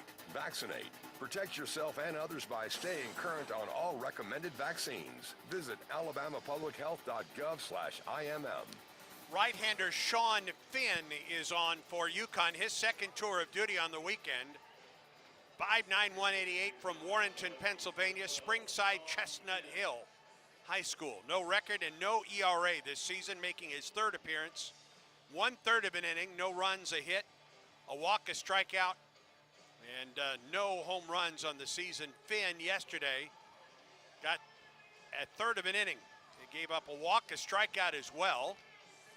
Only 8 pitches. Yeah, so he is loaded for bear. And a really fine outing from the Big East preseason pitcher of the year, Quigley. Stephen Quigley goes 4 2/3 innings, gives up 3 runs on 7 hits, all 3 runs earned. A couple walks, a couple strikeouts.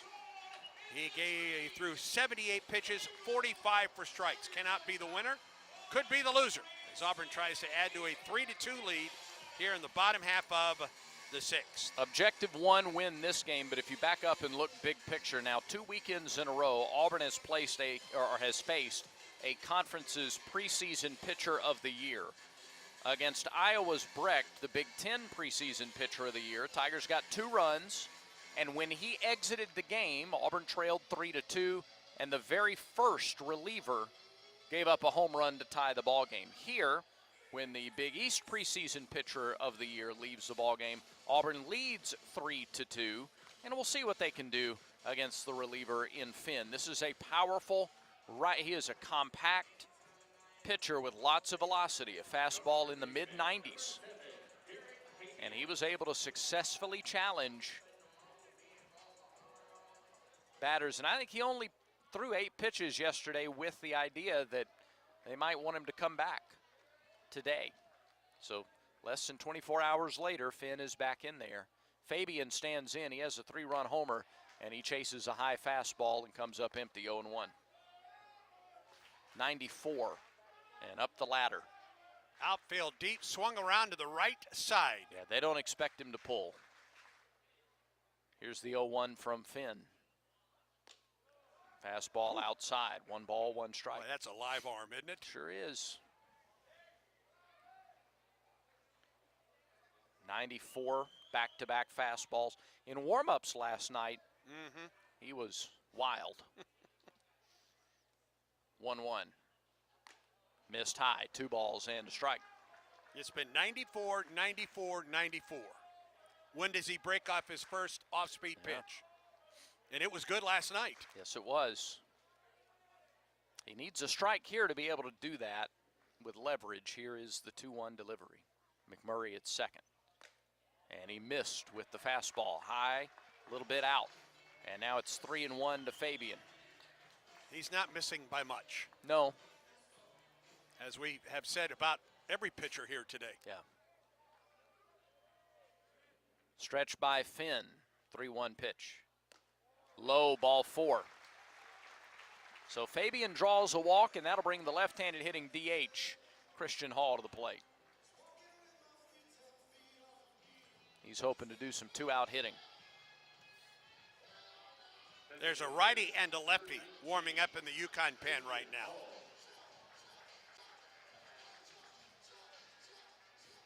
And we may get the lefty right here. With Jim Penders out, the Yukon head coach. Yeah, I think that's what it's going to be. Yeah. Finn got a strikeout, gave up a walk in his outing yesterday, and now a lefty will come in to face Christian Hall. Situational baseball here in the 5th inning. Auburn leads 3-2. Tigers have 2 on and 2 out. And for the Joe Sinella is the lefty. Second time we'll have seen Sinella, as well as Yukon makes the Jackson Services call to the bullpen. When the game is on the line, you want someone you can count on. At Alabama Power, we believe in consistency and having each other's back. It's our game plan to safely deliver the electricity you depend on. We give 100% to achieve 99.9% reliability. Learn how we power a better Alabama New Jersey. at alabamapower.com/reliable. Alabama Power is a proud supporter of the Auburn Tigers. This broadcast of Auburn baseball is brought to you in part by Cook's Pest Control and the Centricon system. You don't have to live with termites. Number 53, Joe Sinella, is on for UConn, graduate student, 6'1", 191 from Mahwah, New Jersey, a transfer from Seton Hall. Sinella 0-1 on the year, 5.40 ERA. This will be his 4th relief appearance. 3 1/3 innings, 2 runs, both earned on 3 hits. 3 strikeouts, 2 walks. He has given up a homer. Opponents hitting .250 against Sinella. Yesterday, 1 appearance, went 2/3 of an inning, gave up no runs on a hit. And let's see, through 10 pitches. 10, thank you. So he is on to face the left-handed hitting Christian Hall as Auburn tries to do what it did in the first, and that's some two-out magic. 3 runs with 2 outs in the first, 3 runs with 2 outs and nobody on in the first is when it started. A leadoff single for Irish, erased in a double play, then a double off the monster by McMurray. That sent Quigley to the dugout. Finn came in, faced 1 batter, he walked Fabian, and now Sinella to face Christian Hall. Gavin Miller flied out against him in that first game, and then Weiss got a single off of him. Here, Christian Hall takes a strike on the inside corner. 0-1 to the Auburn DH. A walk in the first, a ground out in the third for Hall, the delivery. Up and in. 1 ball, 1 strike.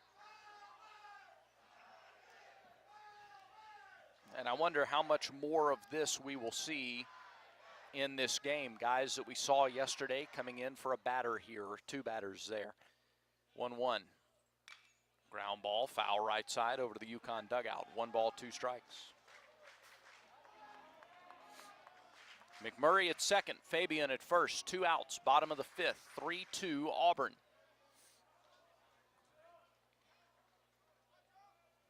Sinella delivers and misses way outside, counts even. Auburn with 7 hits on the day. Outfield deep, pulled around to the right side, the pull side for Hall. So much room in left center and in left. 2-2 pitch. Called strike 3. Good pitch. Got him with something off speed, and Sinella's fired up. And he earned the right to be. He strikes out Hall, and the inning is over. So Auburn's turned away. No runs, 2 hits. No errors. 2 left. Big double play also a part of the inning for UConn. We're through 5. 3-2. Auburn in front. This is the Auburn Sports Network from Playfly. Download the new and improved Auburn Game Day app. It's fully customizable to your interests with the new My Auburn tab. Plus, buy tickets, skip concession lines, be a part of game day giveaways, shop the latest Auburn gear, and get live in-game scoring. Plus, listen to every broadcast from the Auburn Sports Network, even when multiple games are happening simultaneously on the official mobile app of Auburn Athletics, the Auburn Game Day app. Download it now. When you see the SEC student athlete, it's easy to picture the swing, the stance, the form. But look closer, and you'll see the heart, the brain, the clutch lab partner, the avid two-stepper, the pride of a hometown, and a little brother's hero. More than students, more than athletes. In the SEC, it just means more.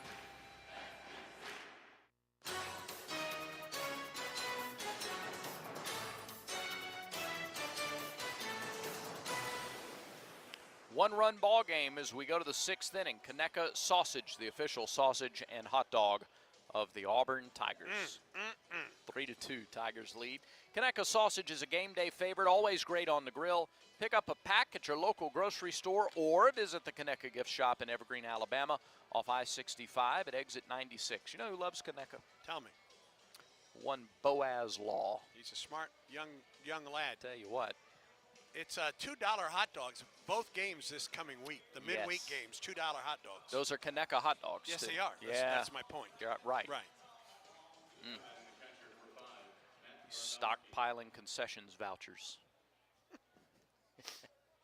All right, we go to the 6th. Garbowski stands in, swings at the first pitch, skies 1 to left. Mainers barely has to move. Now, last minute, shuffles over to the left, a couple steps, makes the catch.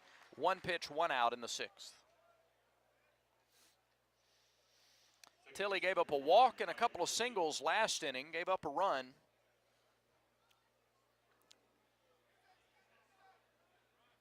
Trying to come back with a clean 6th. Delivers to Padilla. There's a strike over the outer half, 0-1. Padilla's walked twice.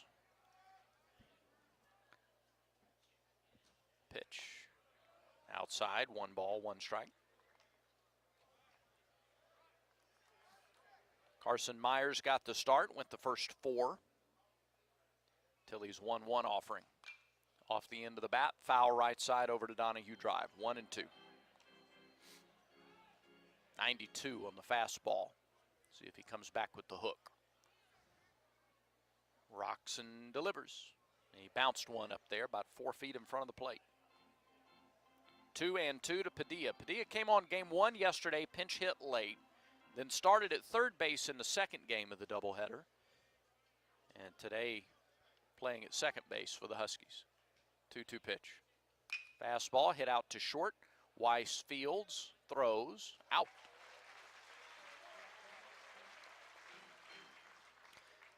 Quickly 2 away here in the 6th for Tyler Minnick. Well, Cooper doesn't wait for the ball to get to him very often, does he? No, and you love to see that, Yeah. too. Cut down the number of bounces it can take. Those feet are moving. It is chopping in a hurry to get to the ball. Here's Minnick. Fly ball right field. Pierce goes back. Slows up. Warning track. Reaches up. Made the catch. Quick inning. 7-pitch inning for Cam Tilley. 3 up, 3 down.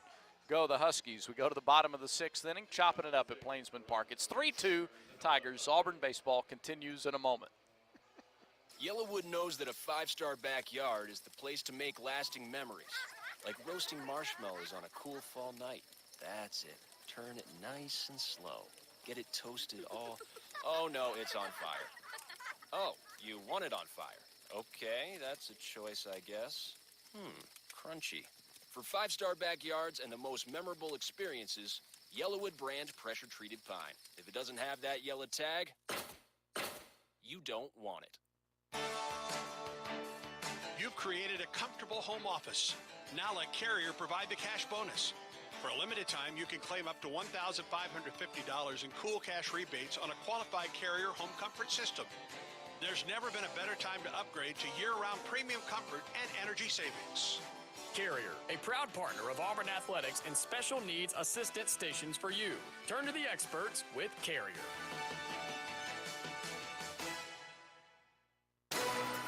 This broadcast of Auburn baseball is brought to you in part by Cook's Pest Control and the Centricon system. You don't have to live with termites. Go to the bottom of the 6th. Stanfield, Mainers, Hernandez, bottom 3rd, due up.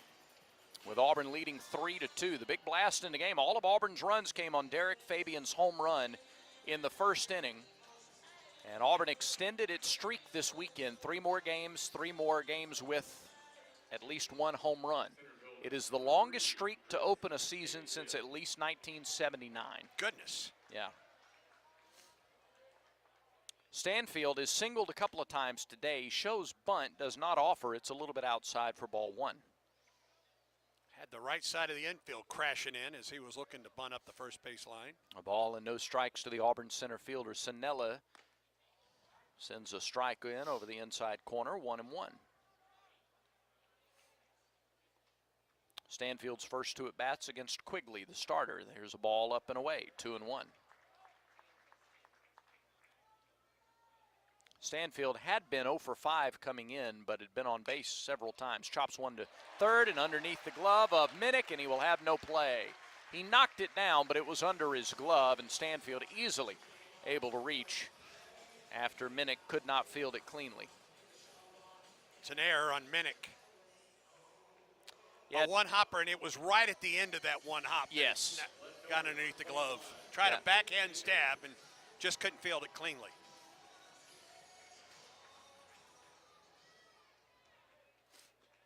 So Stanfield is aboard. He was running last time. This time there's a bunt up the first base line. Tough play, diving try, and Mainers called out at first base. And Carl Nonamaker wonders if maybe the ball was being juggled. Yeah, that's exactly what he's telling the Auburn dugout. And there will be a review. Okay.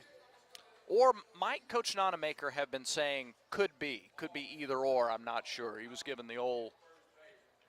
It wasn't bobbled. No. They will review it. We're getting another look. And I think he's out. Mainers bunted the ball up the first base line, a terrific bunt. It was fielded by Broadhurst at first. And he had to flip to Padilla covering the bag. Mainers tried to dive in head first to beat the throw. It was a close play, but he was called out. I think this is standing, Brad. Yeah, I think so too.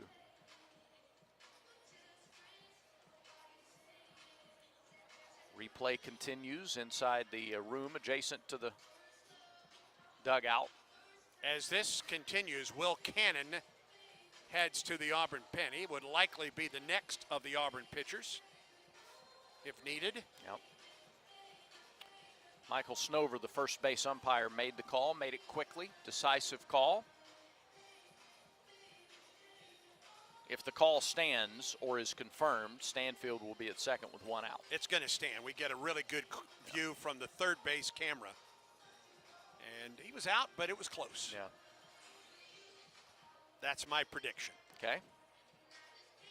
We have had two other reviews today, and in those two, the first call stood, the second call was confirmed.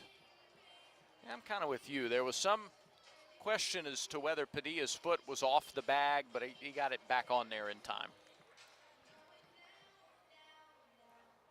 Another angle for those watching. Well, I'll tell you what. The Brad, center field camera angle. I didn't look at that aspect of the play. Yeah.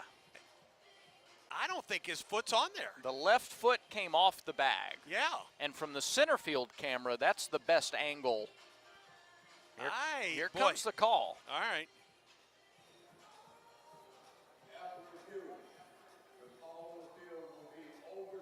How about that?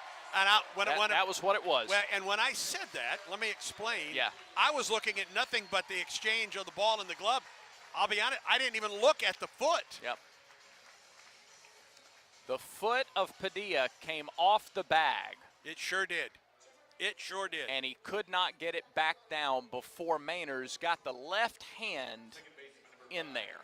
And I didn't see that angle. I saw the foot come off, but I didn't see that Mainers beat the foot getting back to the bag until we saw the center field camera angle. All right. That is Auburn bunt here. First and second, nobody out. Hernandez squares. And it comes in with the fastball, and it's bunted foul up the third base line. That's a pretty good pitch in that spot. 0-1 the count.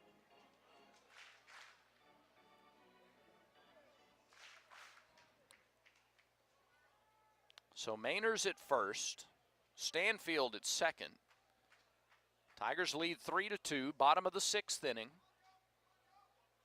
And the 0-1 to Hernandez. He shows bunt again, and there's a spin and a throw to second base. Not a bad idea with the second, but with the shortstop going to third to cover for the bunt, they snuck the second baseman in behind Stanfield. Yep, Padilla was on the bag that time, but Chris wasn't as far off of second base, and he was not leaning.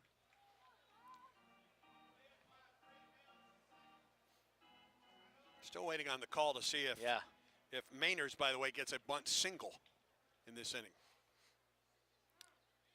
Here's the 0-1, and there's a slash attempt by Hernandez, and he grounds it foul past third. Third baseman Minnick was charging hard. The shortstop, the wheel play was on. The shortstop going to cover, and Javon was just trying to bounce it over the third baseman's head. Now 0-2. Javon will be swinging away here. Big hole on the left side. 0-2 pitch. Upstairs. 1-2 the count.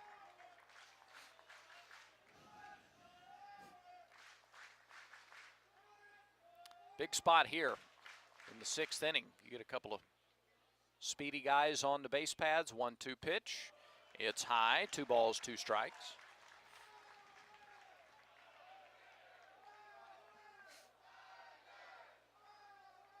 Hernandez with good wheels too. He's walked 9 times. The pitch. Fly ball right field. Should get at least Stanfield over to third. Chris tags, catch is made by the right fielder. The throw is cut off in front of the second base bag. It's out number 1, but Stanfield advances to third. Yeah, good job by Javon, who fell behind 0-2. Worked a 2-2 count, then hit it deep enough to right that they really had no chance to throw out Stanfield. They were hoping that perhaps Mainers was going to wander off first and they could throw behind him as the ball was cut off. But runners are at the corners with one out now, and the top of the order up for Auburn. Cooper Weiss has struck out today a couple of times, and he's laid down a sacrifice bunt. Mainers, by the way, is given an infield single on that bunt. If you're scoring with us, good. And even if you're not, it's still a bunt single, isn't it? Yes. I always wanted to ask that just once. And what if I'm not? Doesn't really change anything. I guess. Jim Penders is out. And Joe Sanella will exit the ball game. Huskies trying to keep this at a one-run ball game. Auburn leads 3-2. Tigers have runners at the corners with one out, and the top of the order due up in the 6th inning. Auburn baseball brought to you in part by East Alabama Health. From first aid care at today's game to cancer care at the Spencer Cancer Center, East Alabama Health is a team player you can rely on day after day. UConn makes the East Alabama Health call to the bullpen. Hey, this is Kevin Tudhope, owner of Baumhauer's Victory Grill in Auburn. It's basketball season, and we've got you covered with 77 TVs to watch all of your favorite games. Come in and enjoy ice-cold beer and your favorite wings with our happy hour specials from 11 to 6, daily Sunday through Friday. Want to have a watch party to cheer on your Auburn Tigers? Call in and reserve a spot on our new patio for your group party. And the NCAA tournament is right around the corner. We are your official March Madness headquarters with all games televised. Baumhauer's Victory Grill in Auburn. War Eagle. This broadcast of Auburn baseball is brought to you in part by the Alabama Department of Public Health. Don't wait. Vaccinate. Protect yourself and others by staying current on all recommended vaccines. Visit alabamapublichealth.gov/IMM. I believe that it's Joe Carrera that is on, number 27. UConn does not have numbers on the fronts of their jersey. They do on the back, and that is the right-hander that's on for the Huskies. 6'2", 214 from Cranford, New Jersey, in Cranford High School. Carrera making his third relief appearance. No record in ERA of 0. In one inning, no runs on 2 hits, 2 strikeouts and a walk. He has not given up a home run. And this will be Carrera's first outing of the weekend for the Huskies. Sanella for UConn in his second outing goes 2/3 of an inning, no runs on a hit with a strikeout. He is responsible for the runners at the corners with one out here in the 6th inning and the top of the order up for Auburn. Still plenty of time to go in this ball game, but this seems like a big stage. Tigers up 1, but threatening with the top of the order due up against a guy who has not seen action yet this year or this weekend. So let's see him for the first time. 6'2", 214.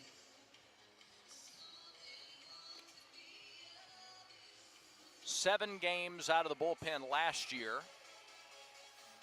10 innings. Teams hit .211 against him a season ago.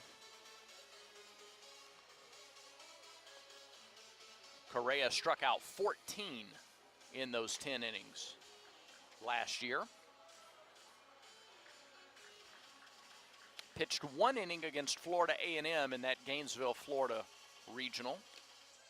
Pitched 2 2/3 against Xavier in the Big East Tournament Championship.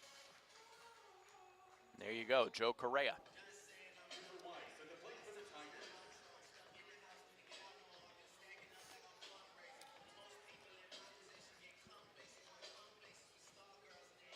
Correa gets runners at the corners here with one out. Cooper Weiss stands in there. The first pitch to him from Correa. He shows bunt, and he stabs at it and bunts it down on top of the plate for strike 1.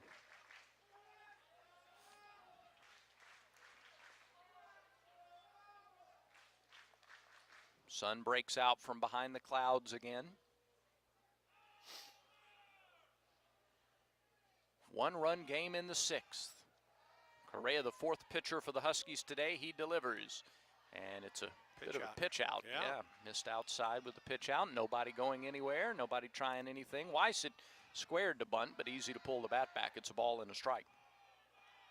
Again, a couple of strikeouts and a sacrifice bunt for Weiss today. Got a big hole on the left side as Minnick plays near the bag. Stanfield gets his lead. The pitch, breaking ball, missed outside, 2-1.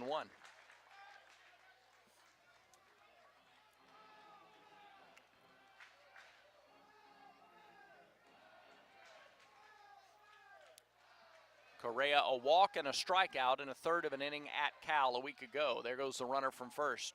And there's a bluff to second. They throw to third. It's off of Stanfield and into left field. Chris comes home to score. It's 4-2 Tigers. And Mainers winds up at third. Well, Mainers broke for second. The catcher, Garbowski, faked to throw to second and then threw to third to try to pick Stanfield there. Chris was diving back to the bag. The ball hit him on the back of the leg and skipped on into left field. So Mainers at third, 3-1 the count to Weiss. Infield comes in. Pitch is fouled straight back, and it's 3-2 to Weiss. Be the third stolen base of the year for Mainers, and then he went to third on the throwing error by the catcher. So a couple of errors in the inning lead to Auburn's fourth run. Now against the drawn-in infield, 3-2, swung and missed. Came inside with a fastball and got Weiss tied up. It's the second out of the sixth inning. And now Ike Irish with a chance. Against the righty with a runner at third. UConn has a lefty in the pen. They also have first base open here. And a righty and Pierce in the on-deck circle. Irish has singled today. He's 1 for 3. First pitch to him. Good breaking ball for a strike.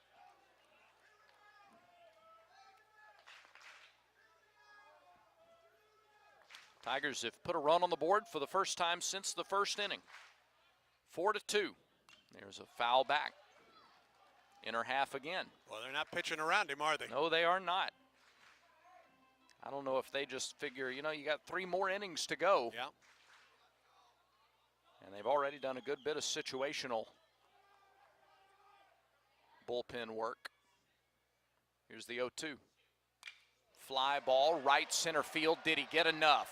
Long ride. That ball is back. He did get enough. Ike Irish, a 2-run blast, his 4th home run of the season. And Auburn has opened up a 6-2 lead here in the 6th. But that's just a really good job of staying back on the pitch. It almost, for a very slight moment, that he was fooled on the pitch, but he stayed back and yanked it out of the ballpark. Whew. Off-speed pitch, nice job, Ike Irish. Over the middle of the plate and mid-thigh. And now with the bases clear and Auburn up by 4, here's Bobby Pierce. First pitch, fastball down the middle, strike 1. Auburn's 2nd home run of the game. A 3-run blast by Fabian in the first and a 2-run shot for Irish here in the 6th. There's a swing and a miss at a changeup, and it's 0-2. And both of those 3-run homers coming with 2 outs in the inning. Good point. 0-2 to Pierce. Checked his swing on a slider, could not stop it, and that's a 3-pitch strikeout. Pierce is retired, but Auburn gets 3 runs on 2 hits. They take advantage of 2 errors, and nobody is left on base. We've played 6 at Plainsman Park, and Auburn created a little bit of breathing room anyway with 3 innings to go. 6-2, Tigers on top. We go to the 7th after this. This is the Auburn Sports Network from Playfly. Here's a clip from a recent Talking Tigers podcast with Andy Burcham. Hal Baird.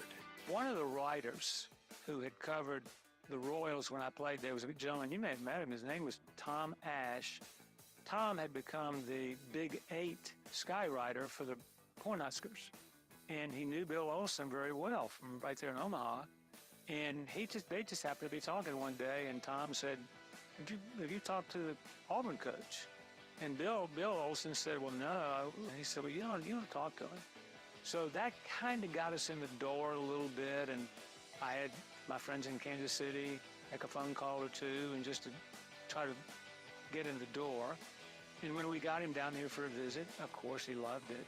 A new episode of the Talking Tigers podcast is released every Monday, wherever you listen to podcasts. Like and subscribe to the Talking Tigers podcast, only from the Auburn Sports Network.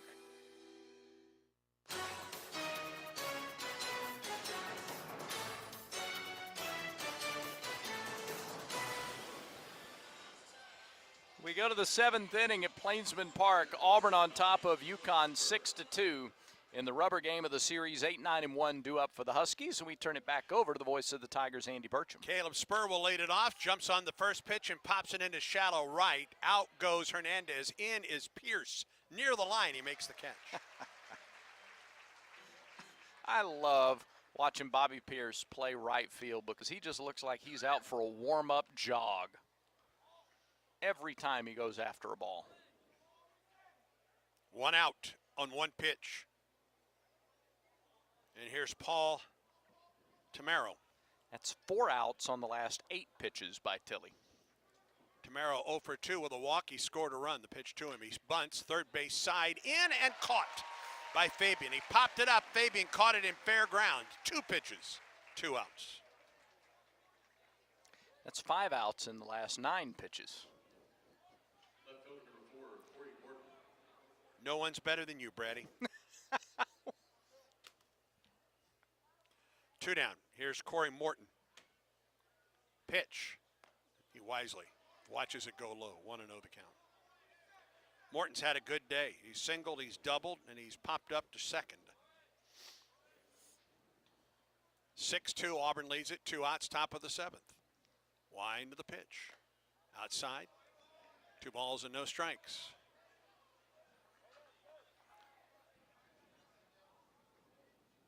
Corners even with the bag. Middle infielder's back with 2 down. 2-0 to Morton. Popped up, foul right side. Let's pause 10 seconds for station identification on the Auburn Sports Network.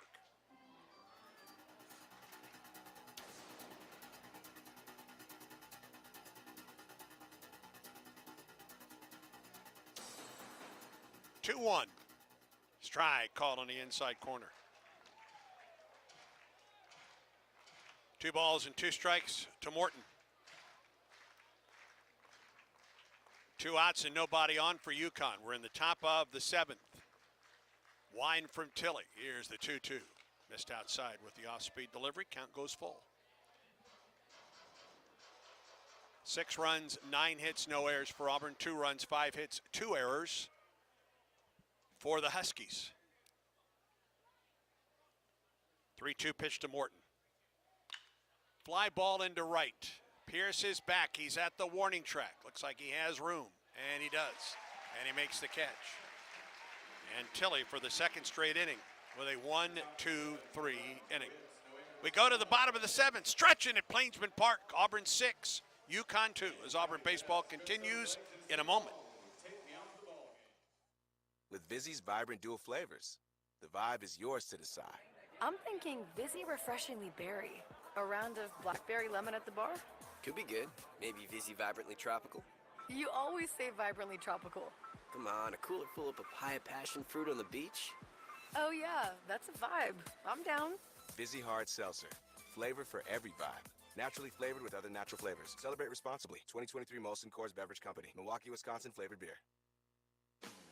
Kia of Auburn is happy to connect the Kia brand to the Auburn fans. Our winning lineup has something for everyone at almost any budget. SUVs like the Telluride, Sorrento, and Sportage. You prefer a sedan? Check out the Rio, Forte, Soul, or the Sporty Stinger. And don't forget our new multi-purpose vehicles, the Carnival, or our amazing hybrid or electric vehicles. Kia of Auburn is a proud supporter of Auburn Athletics. Kia of Auburn, where you're always number one. Whoa, Rico. This game recap is presented by Regions Bank. Regions is a proud partner of Auburn University and the official bank of the SEC. A new pitcher for UConn as we go to the bottom of the 7th inning. It is left-hander Braden Quinn. He pitched yesterday in the doubleheader as well. 6'3", 228, junior left-hander out of New Fairfield, Connecticut. Quinn, yesterday in the second game of the doubleheader, through 1 inning, gave up a hit, a run.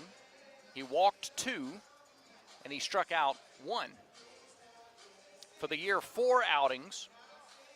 He pitched twice at Berkeley against Cal. 4 appearances, 3 2/3 innings, 2 runs on 1 hit.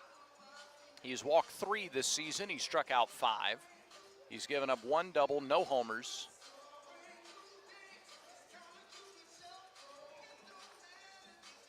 No record, and an earned run average right at 4.91. So Braden Quinn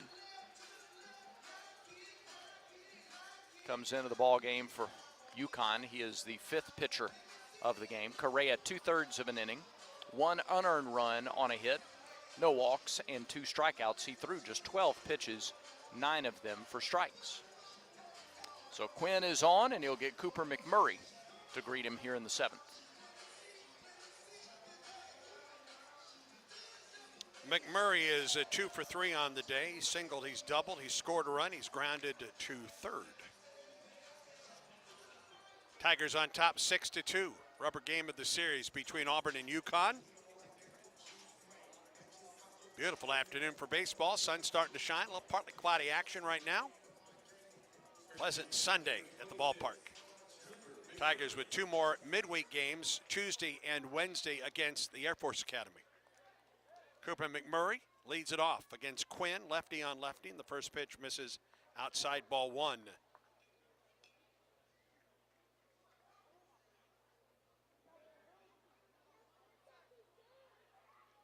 Stretch in the pitch. McMurray takes a strike.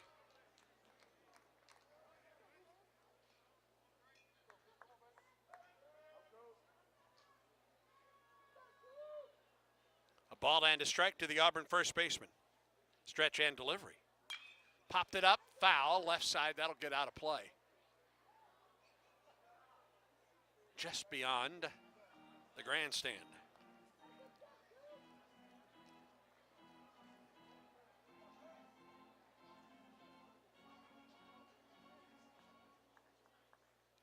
One ball and 2 strikes to McMurray.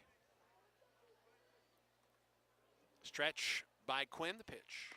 Just missed outside, 2-2. McMurray, Fabian, and Hall for Auburn.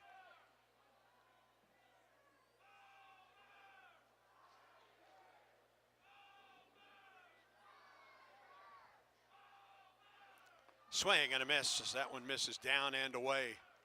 But McMurray went after it. It's a strikeout. Catcher tags McMurray as that one was in the dirt. 1 down here in the 7th, and here's Derek Fabian.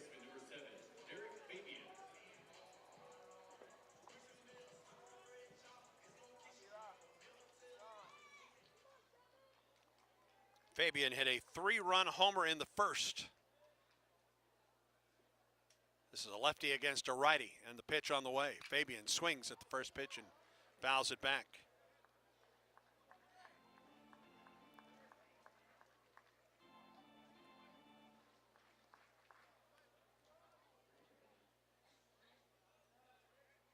Quinn off the stretch in the pitch. Fabian takes a fastball in the inside corner for strike 2.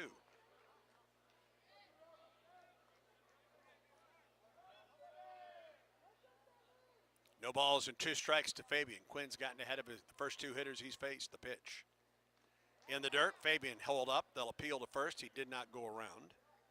A ball and 2 strikes.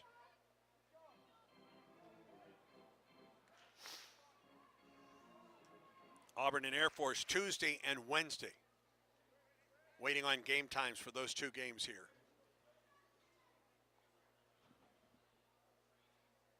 1-2 pitch. Miss low, 2-2.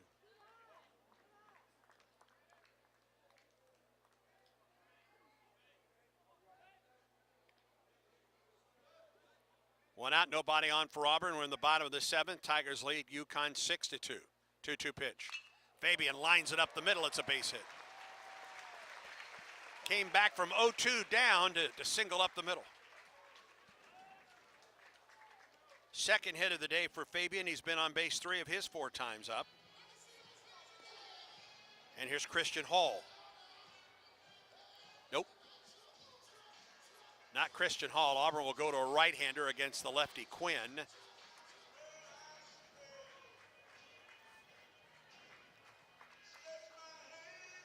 And the Tigers will go to Cole Edwards.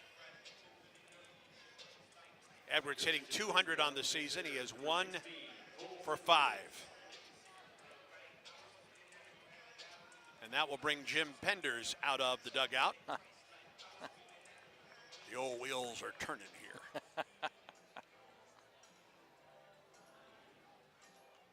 No word yet to the pen, but they do have a right-hander warming up, maybe more than one out there, and that will be all for Quinn as UConn makes the Alabama Power call to the bullpen. When the game is on the line, you want someone you can count on. At Alabama Power, we believe in consistency and having each other's back. It's our game plan to safely deliver the electricity you depend on.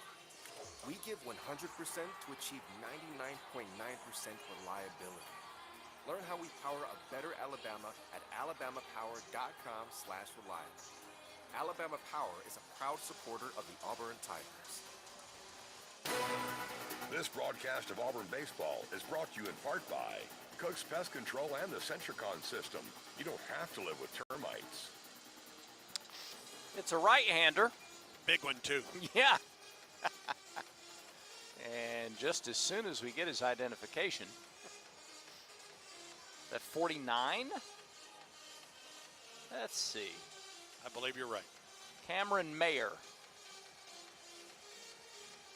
Graduate student from Syosset, New York, 6'4", 231. There we go. Cam Mayer, 6'4", 231. Side slot delivery for Mayer. He's pitched in 2 games this season. And boy, he's not retired an out. He's not registered an out. He's given up 4 hits, 3 runs, 1 walk. He's given up a double and a homer, and he's hit 2 batters. He's pitched against Louisville and Cal, and now Cam Mayer will face Cole Edwards. Jim Penders going with the right-handed pitcher against the right-handed pinch hitter. And I wouldn't be surprised if Cole Edwards now is going to be removed and we see Cade Ballou in the ballgame. And was Edwards even announced? I think he was announced. Okay. Yeah, it's going to be Ballou that will come on, a left-handed hitter against the right-handed reliever. So the chess match rolls right on. Ballou 0 for 1 on the season with a run scored.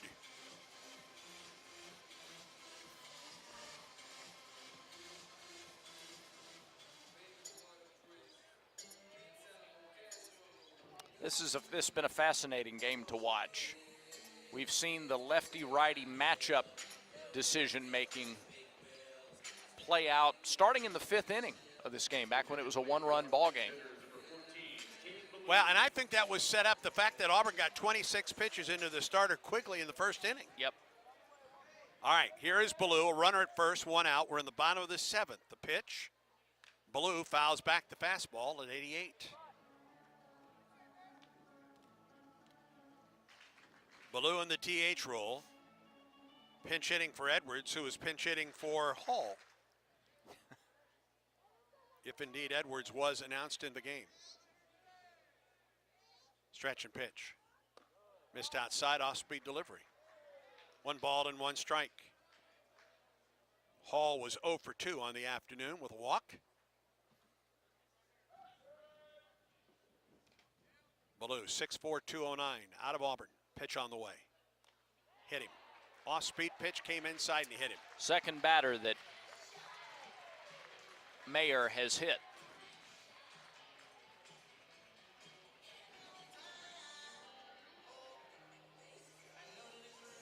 And here is Chris Stanfield's had a good day.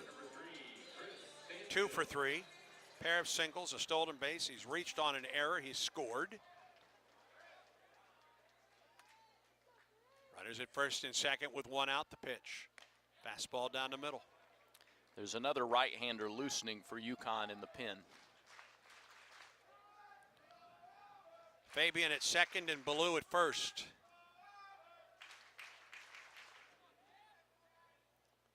Stretch by Mayer, the pitch.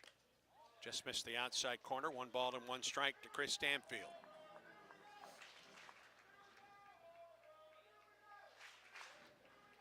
Tigers trying to add to a 6-2 lead here in the bottom of the 7th.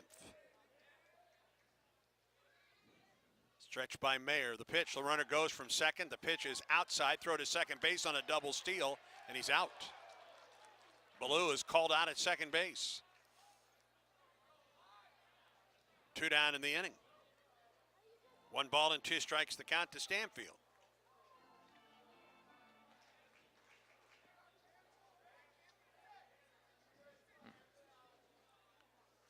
A ball and 2 strikes the pitch.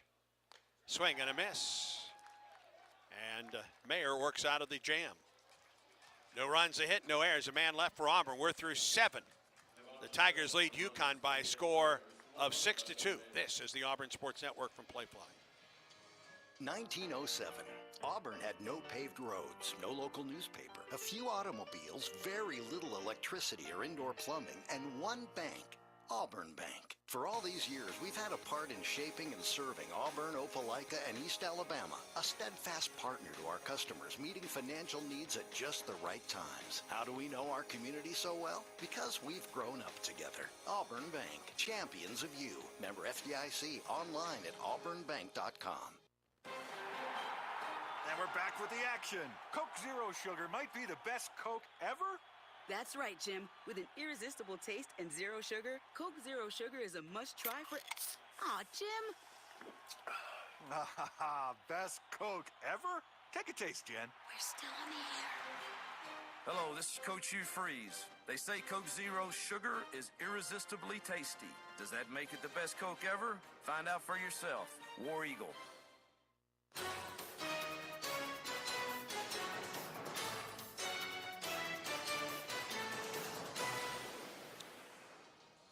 3, 4, and 5 hitters to the plate for UConn in the 8th. It'll be Studley, Broadhurst, and Malcolm to face freshman right hitter Cam Tilley.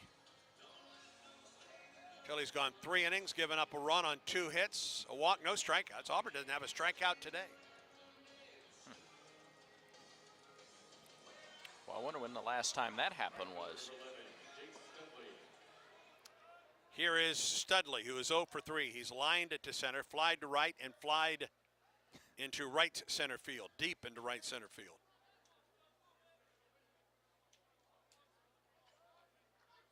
Three for 12 on the weekend.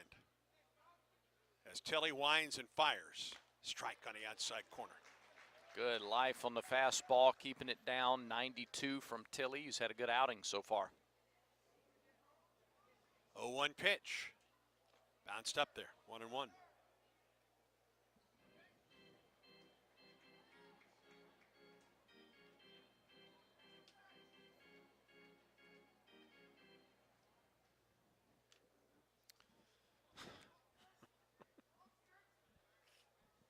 Jake Studley with a 1-1 count. Pitch on the way. Just missed outside. 2 balls and a strike. May have been a little bit low.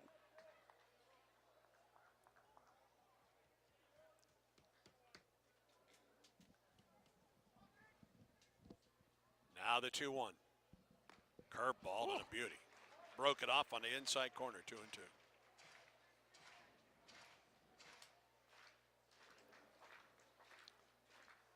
Here's the wind in the 2-2. Miss low with the fastball. Full count to Studley. 6 runs, 10 hits, no errors for Auburn. 2 runs, 5 hits, 2 errors for UConn. Now the 3-2 to Studley.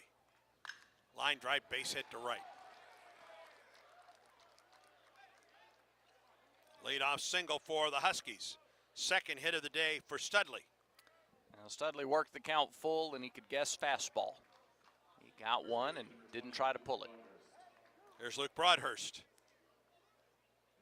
1 for 2 with a single. He's grounded to short. He's also walked. He was thrown out trying to score on the fly ball to right back in the 4th. Stretch in the pitch. Fastball high and outside. 37 pitches for Tilley.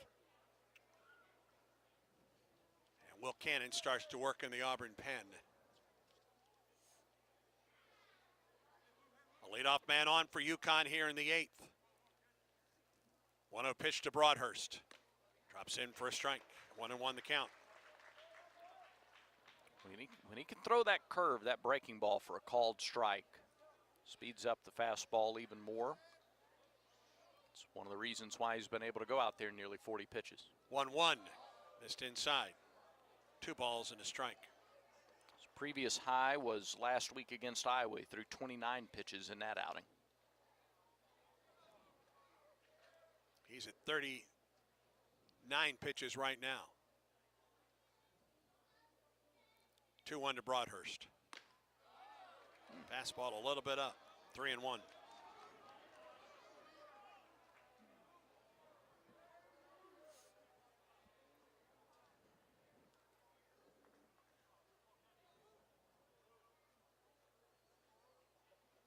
Three-one pitch, Broadhurst pops it up right side out, get out of play. Well, he's gone to 3-2 on both of these first 2 hitters here in the 8th inning. Yeah, Studley got a fastball over the outer half, 3-2. Wonder if he goes back to that or if he comes back with that breaking ball. Checks the runner at first, does Tilley. Now the 3-2. Fastball, strike 3, called on the outside corner. Ooh. And that is Auburn's first strikeout of the day. And it allows me to tell you the K Corner is brought to you by Kia of Auburn, where you're always number 1. The first K in the K Corner. That was a perfectly placed pitch. It was. I mean, Irish brought it back, but he didn't have to. It was outside corner and right at the knees. Beautiful placement. 1 down for Matt Malcolm, who homered in the 2nd. Stretch. Here's the pitch. Left the fastball up. Ball and no strikes. A leadoff single to right by Studley. A strikeout to Broadhurst. Auburn one out. Go ahead. Sorry, Auburn has really opened up both sides of the infield. They're protecting the middle. 1-0. Curveball, strike. 1-1.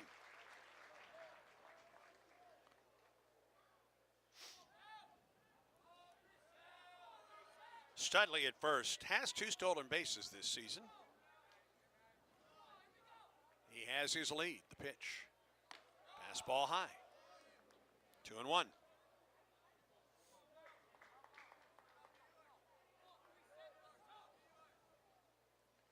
Outfield straight away with Malcolm at the plate. Studley at first, 1 out, top of the 8th.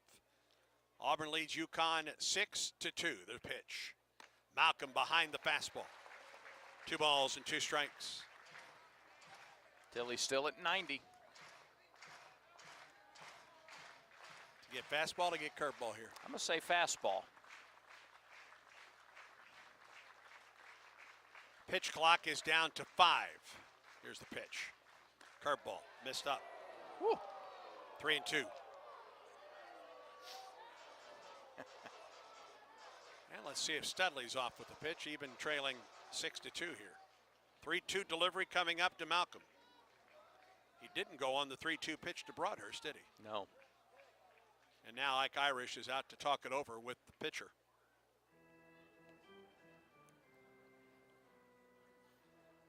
Three straight 3-2 counts. Yeah. And he went fastball on the previous 2. Cooper Weiss tried to join on the mound. I think he was directed back by the second base umpire. 3 balls and 2 strikes. Stretch by Tilley. Here's the pitch. Curveball, swing and a miss. He struck him out. Beautiful. Just beautiful. 3-2 to Studley, 3-2 to Broadhurst. Or rather, fastball to Studley, fastball to Broadhurst, both on 3-2. Full count to Malcolm. Starts it high, elevated curveball. 2 down, and here's Matt Grabowski, the catcher. Singled, walked, and flied to left. Left-handed hitter against the righty Tilley, the pitch. Fastball into left. Back goes Mainers. Shy of the warning track, he makes the catch. Tilley works around the leadoff single. And the inning comes to a close in the 8th. No runs, a hit, no errors, a man left. UConn has stranded 7. To the bottom of the 8th we go. Auburn 6, Huskies 2. Auburn baseball continues in a moment. By now, your daily routine is probably a little too routine. Don't you want to change? Don't you want to start playing by your own rules and escape the routine so your fantasy becomes reality? Where every night is an adventure, where new flavors are ready to be tasted, where it feels like you're a winner. Take a chance. Reward yourself. Make your routine anything but routine. Escape every day at Wind Creek Casino and WindCreekCasino.com.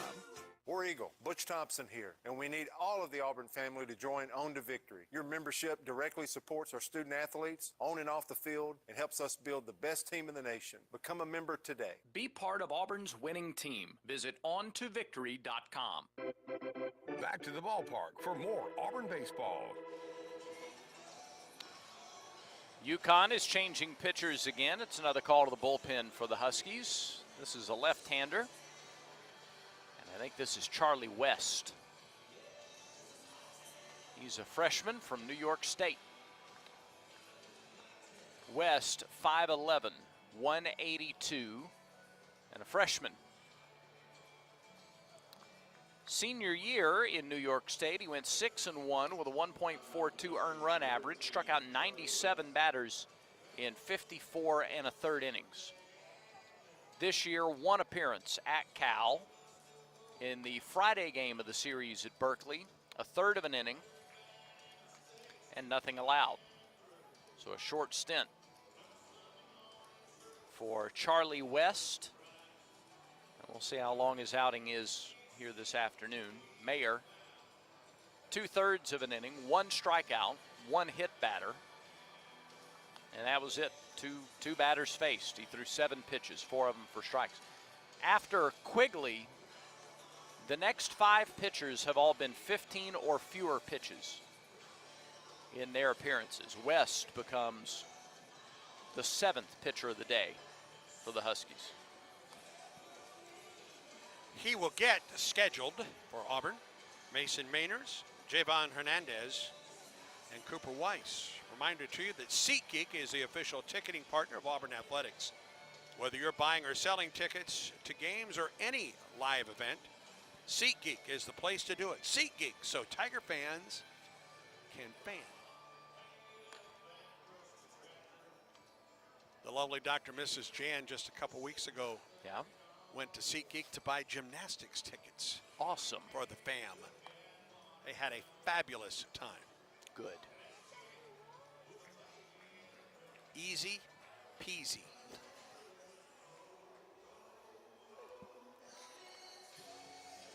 Good.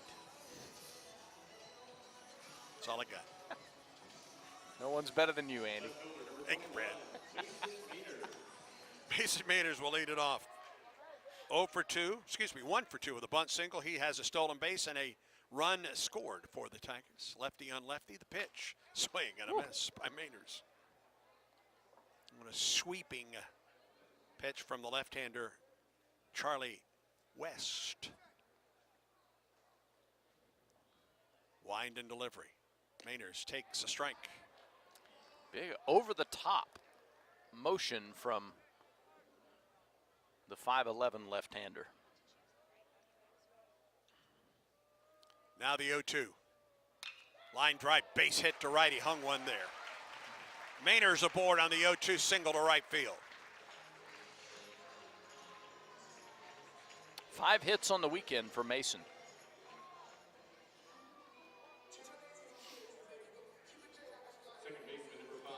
The 11th hit of the day for the Tigers.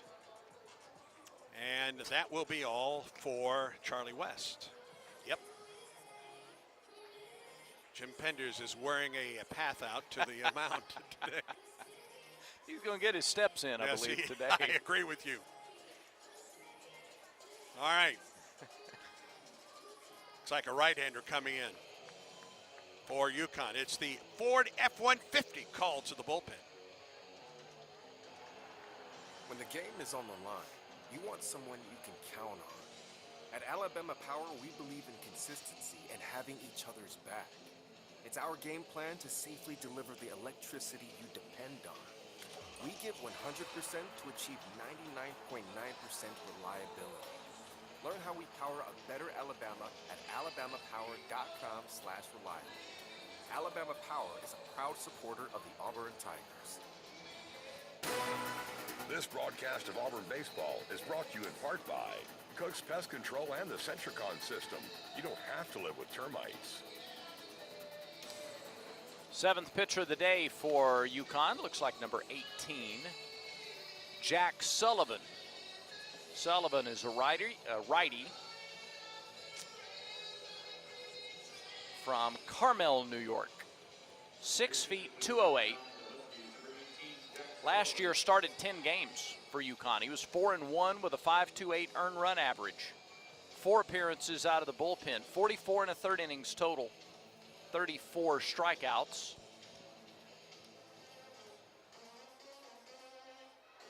Came out of the bullpen against Boston College, Georgetown, and then actually started the Big East Championship game against Xavier. That was last year. Sullivan has pitched one time this season. An inning and a third in the Saturday game at Cal. A scoreless inning and a third. He gave up 1 hit, 1 walk, and he struck out 1. So Jack Sullivan is on for the Huskies here in the 8th inning. West faced 1 batter and gave up a single. 3 pitches. Sullivan will face Javon Hernandez, then the top of the order for Auburn after that leadoff single by Mainers. Second hit of the day for Mainers. He's 2 for 4. 11th hit of the day for Auburn. On the Yellowwood scoreboard at the Yarborough Tennis Center, Vandy and Auburn going down to the wire. The number 2 single spot will decide it. They're tied at 3 right now. Ariana Arsenal with a 1-0 lead against Anessa Lee. Here's Hernandez, pitch. Fastball in there for a strike at 90.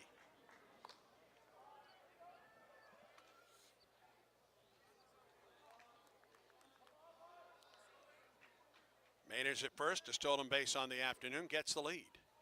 Stretch, pitch. Hernandez comes up empty on a fastball that was up, 0-2. Back-to-back fastballs here. Sullivan just challenged Hernandez both pitches.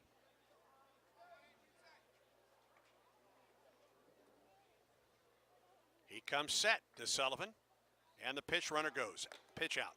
Throw to second base. Mainers is safe. He slid around the tag. Slid in with the right hand on the back side of the bag. That's a nice play by Mainers, his second stolen base of the afternoon. Padilla can't believe it at second base. For all intents and purposes, they should have had Mainers, but as you mentioned, a terrific slide. So a runner in scoring position now. A ball and 2 strikes to Hernandez. Second stolen base of the game for Mainers. 1-2 pitch. Ground ball off the end of the bat. This will get the runner to third. Second baseman in, flips to first. Hernandez advances the runner. And when you look at Javon's batting average, you're going to see a number that starts with a 0, and you're going to see that he's struggling to hit the ball. But he's had a half a dozen at bats like that over these first 3 weekends where he advances the runner. He won't get any credit for it in terms of the statistics. He does in that dugout, dugout, but in that, though. absolutely. Look at him lined up to greet him in the dugout. So a runner at third with 1 out. The infield comes in for UConn, and Cooper Weiss at the plate. He is 0 for 3 with 3 strikeouts. Pitch. Fouled back here.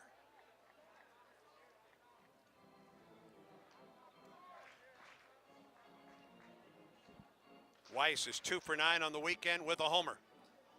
Auburn just wants to get that runner home right here. Tigers up 6-2 in the bottom of the 8th. Jack Sullivan trying to keep it a 4-run game. Infield in for UConn. The stretch and the pitch. Fouled back on another fastball. 0-2.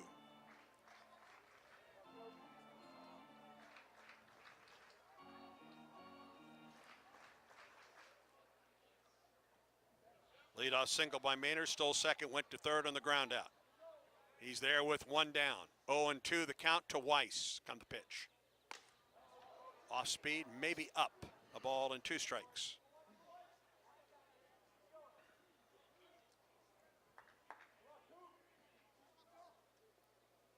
Infield in for the Huskies. Maynard's at third, one down. 1-2 to Weiss. Fastball high, 2-2.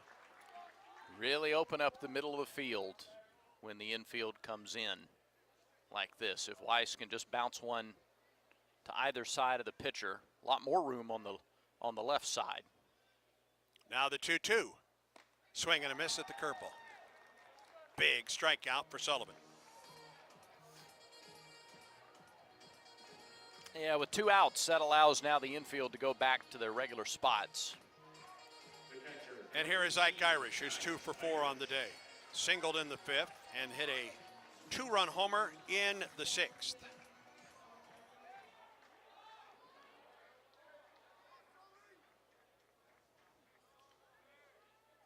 Five of the 6 runs have scored with 2 outs today as the first pitch to Irish misses low.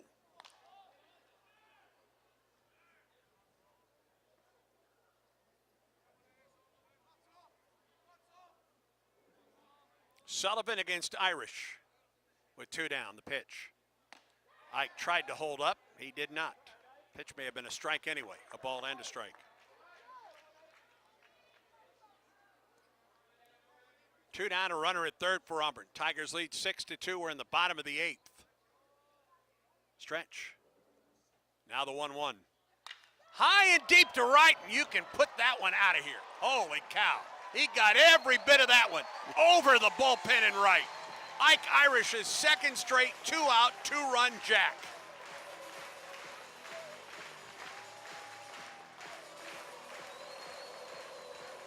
Wow.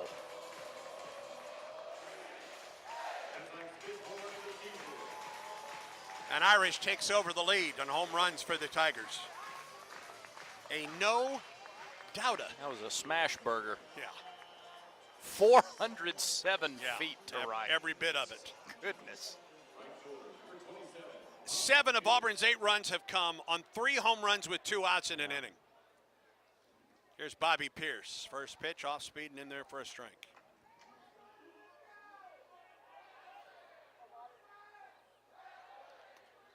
Eight to 2 Tigers. Stretch in the 0-1. Swing and a foul tip. No balls and 2 strikes. Auburn won game 1 yesterday, 8-1. UConn won game 2 yesterday, 8-4. Right now, Auburn leads 8-2. We're in the bottom of the 8th. 0-2. Outside to Pierce.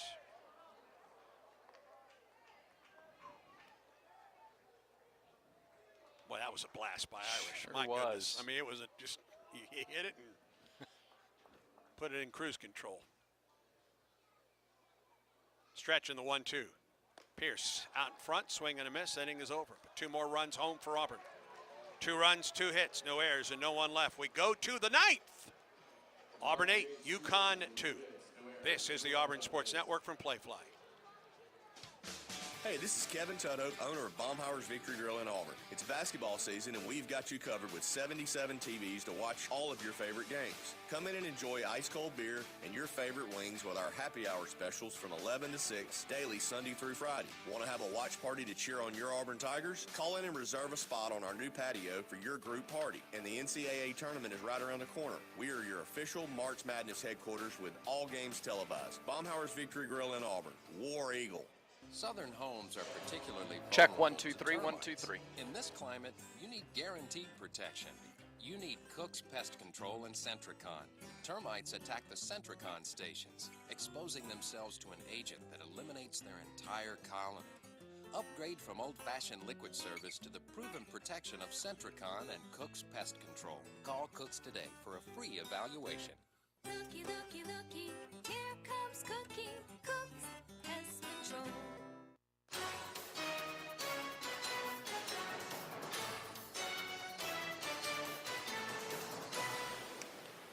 Four innings for Carson Myers today and a start for the Tigers. 4 innings of relief for Cam Tilley.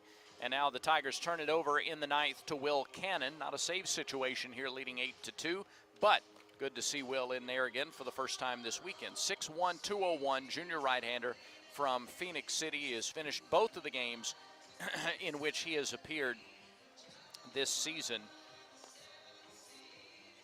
Will Cannon, 2 outings, 2 innings, 2 runs, 2 hits, 1 walk, 5 strikeouts. He's given up 1 homer, he's hit a batter, he's thrown 1 wild pitch. Team's hitting .250 off of Will Cannon on the preseason Stopper of the Year watch list. And Will Cannon, hard-throwing, competitive right-hander.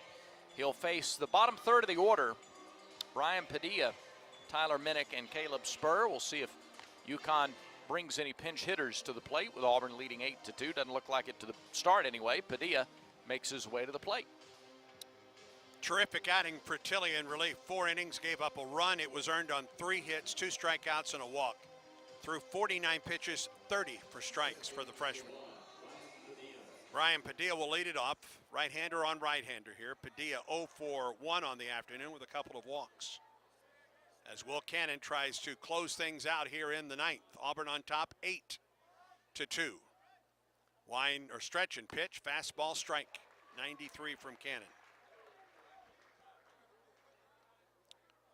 Minnick and a Spur to follow, at least scheduled to follow here in the 9th inning for UConn. 0-1. Swing and a miss. Took something off of that one, 0-2.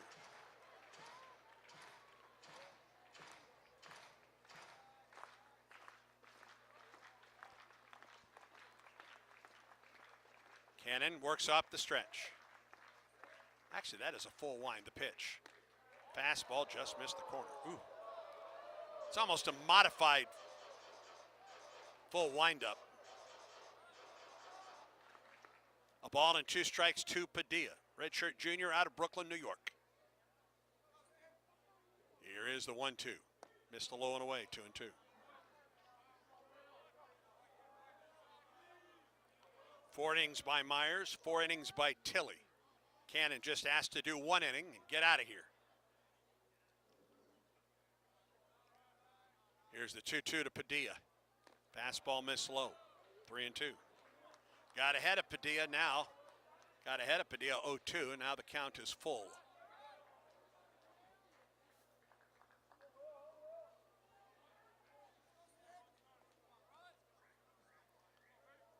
Shortstop Weiss right on the edge of the grass. So is Hernandez at second. Stretch in the 3-2. Missed it. Lost that outside. Cannon thought he had strike 3. A leadoff walk for UConn.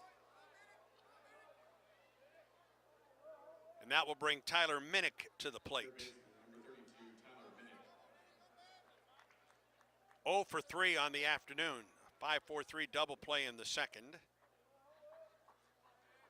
Hit into a fly out, throw out double play in the third. The pitch to him. Fastball high. 0 for 7 on the weekend. Auburn does not hold Padilla on at first. And now they back up and hold him at first. Stretch by Cannon. Now the pitch to Minnick. There's a strike on the inside corner, 1-1.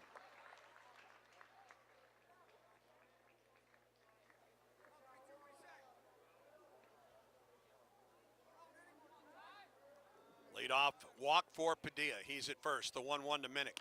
Strike 2. Auburn baseball brought to you in part by the Alabama Department of Public Health. Don't wait, vaccinate. Protect yourself and others by staying current at all recommended vaccines. Visit alabamapublichealth.gov/IMM. A ball and 2 strikes to Minnick. Cannon comes set. Here comes the pitch. Popped up. Into shallow right. Hernandez is out. Pierce comes in. About 10 feet on the outfield grass, makes the catch. 1 out.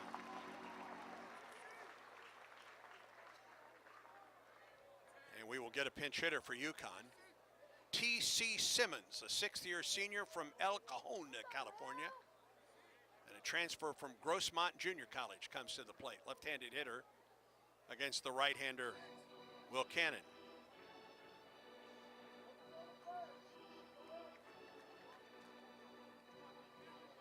Simmons hitting .067. He's 1 for 15 on the season. This will be the 6th game he's played. He has 4 starts. Spur was 0 for 3 with 3 groundouts, or excuse me, with 2 groundouts. Cannon stretches. Here comes the pitch. Fastball low. Top of the order waits on deck for the Huskies. 1 out, 1 on for UConn. Tigers lead it 8-2. We're in the top of the 9th. Cannon comes set. Here's the pitch. Ball too low. 8 runs, 12 hits, no errors for Auburn. 3 home runs for the Tigers today. 2 runs, 6 hits, 2 errors for UConn, and a home run.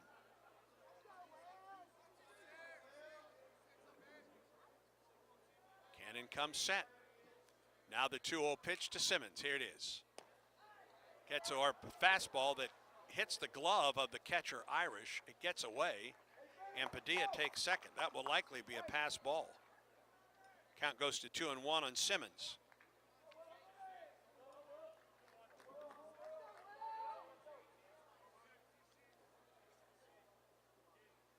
Simmons, a left-handed hitter against the right-hander Cannon.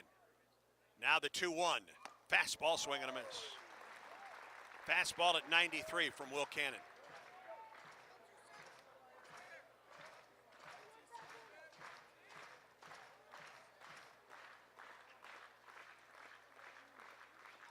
Two balls and 2 strikes to Simmons. Cannon checks the runner at second. The pitch. Fastball looped into left. Long run, Mainers at the track in front of the bullpen. He makes the catch. 2 down. And we'll get another pinch hitter for UConn. Number 7, Ryan Daniels, bats with 2 outs.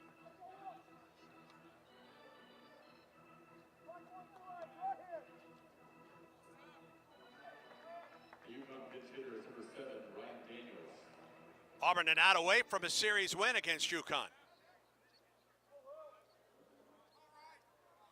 Daniels, another left-handed hitter. Batting .200, he's 5 for 25 on the year. Started 7 games, pitched to him. Fastball and a strike. On the outside corner at 93.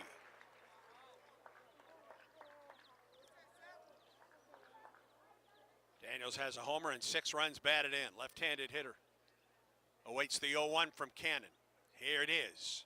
Ground ball to the right side. It's a base hit into right. Runner at third will hold there. Pierce's throw comes back in. Cut off by McMurray. Runners at the corners with 2 down.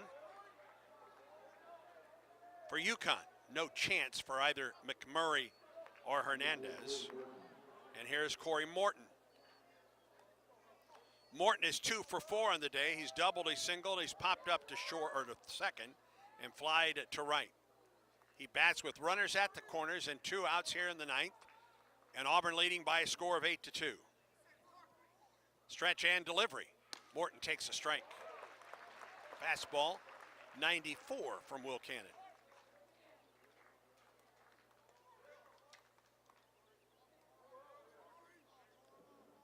Runners at the corners, 2 outs in the 9th. The pitch sweeps low and away. A ball and a strike to Morton.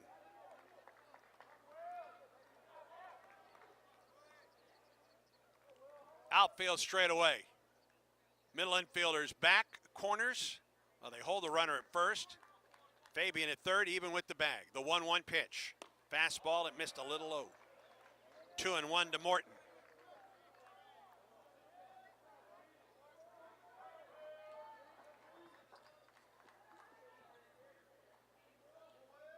Cannon comes set. Here is the 2-1 pitch. Just down. 3 balls and a strike now to Morton. You get to the power in this order coming up next in Studley and then Broadhurst and Malcolm. 2 down. You want Morton right here. Tigers lead 8-2. We're in the top of the 9th. Stretch in the pitch. Swing and a miss and a fastball. The count goes full. Elevated that fastball. Runner at first, Daniels, will be off with the pitch.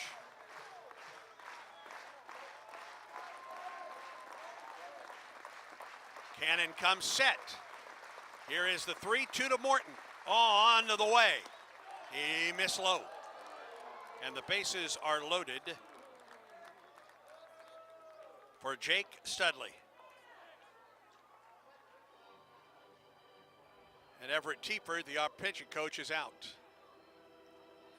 There are occupants in the Auburn bullpen. Nobody throwing right now.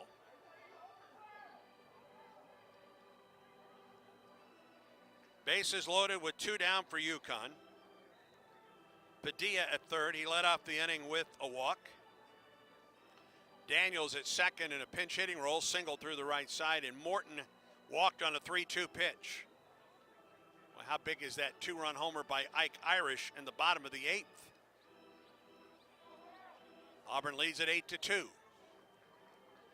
2 down, bases loaded, and Jake Studley at the plate. He is 1 for 4 on the afternoon. He's lined it to left, flied to right, and flied to deep right center field.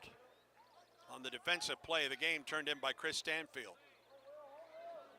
Bases loaded, 2 down for UConn. The stretch by Cannon. Here's the pitch to Studley. Fastball, inside corner, strike 1.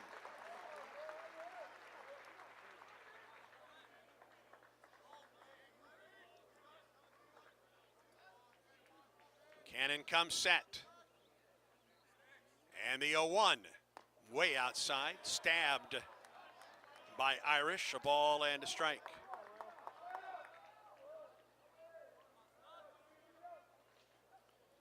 Padilla at third, Daniels at second, Morton at first for UConn. 2 down, top of the 9th, Auburn 8, UConn 2, the 1-1.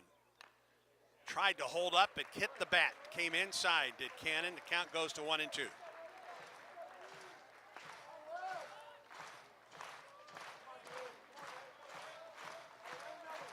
They start to come to their feet again here at Plainsman Park. Cannon comes set. The 1-2 pitch outside with a fastball. Count goes to 2-2.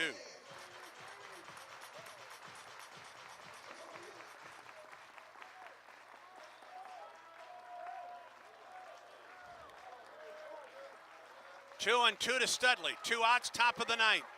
The stretch and the pitch. Fouled back here. Got the off-speed pitch over, but fouled back. And we'll do it again at 2-2.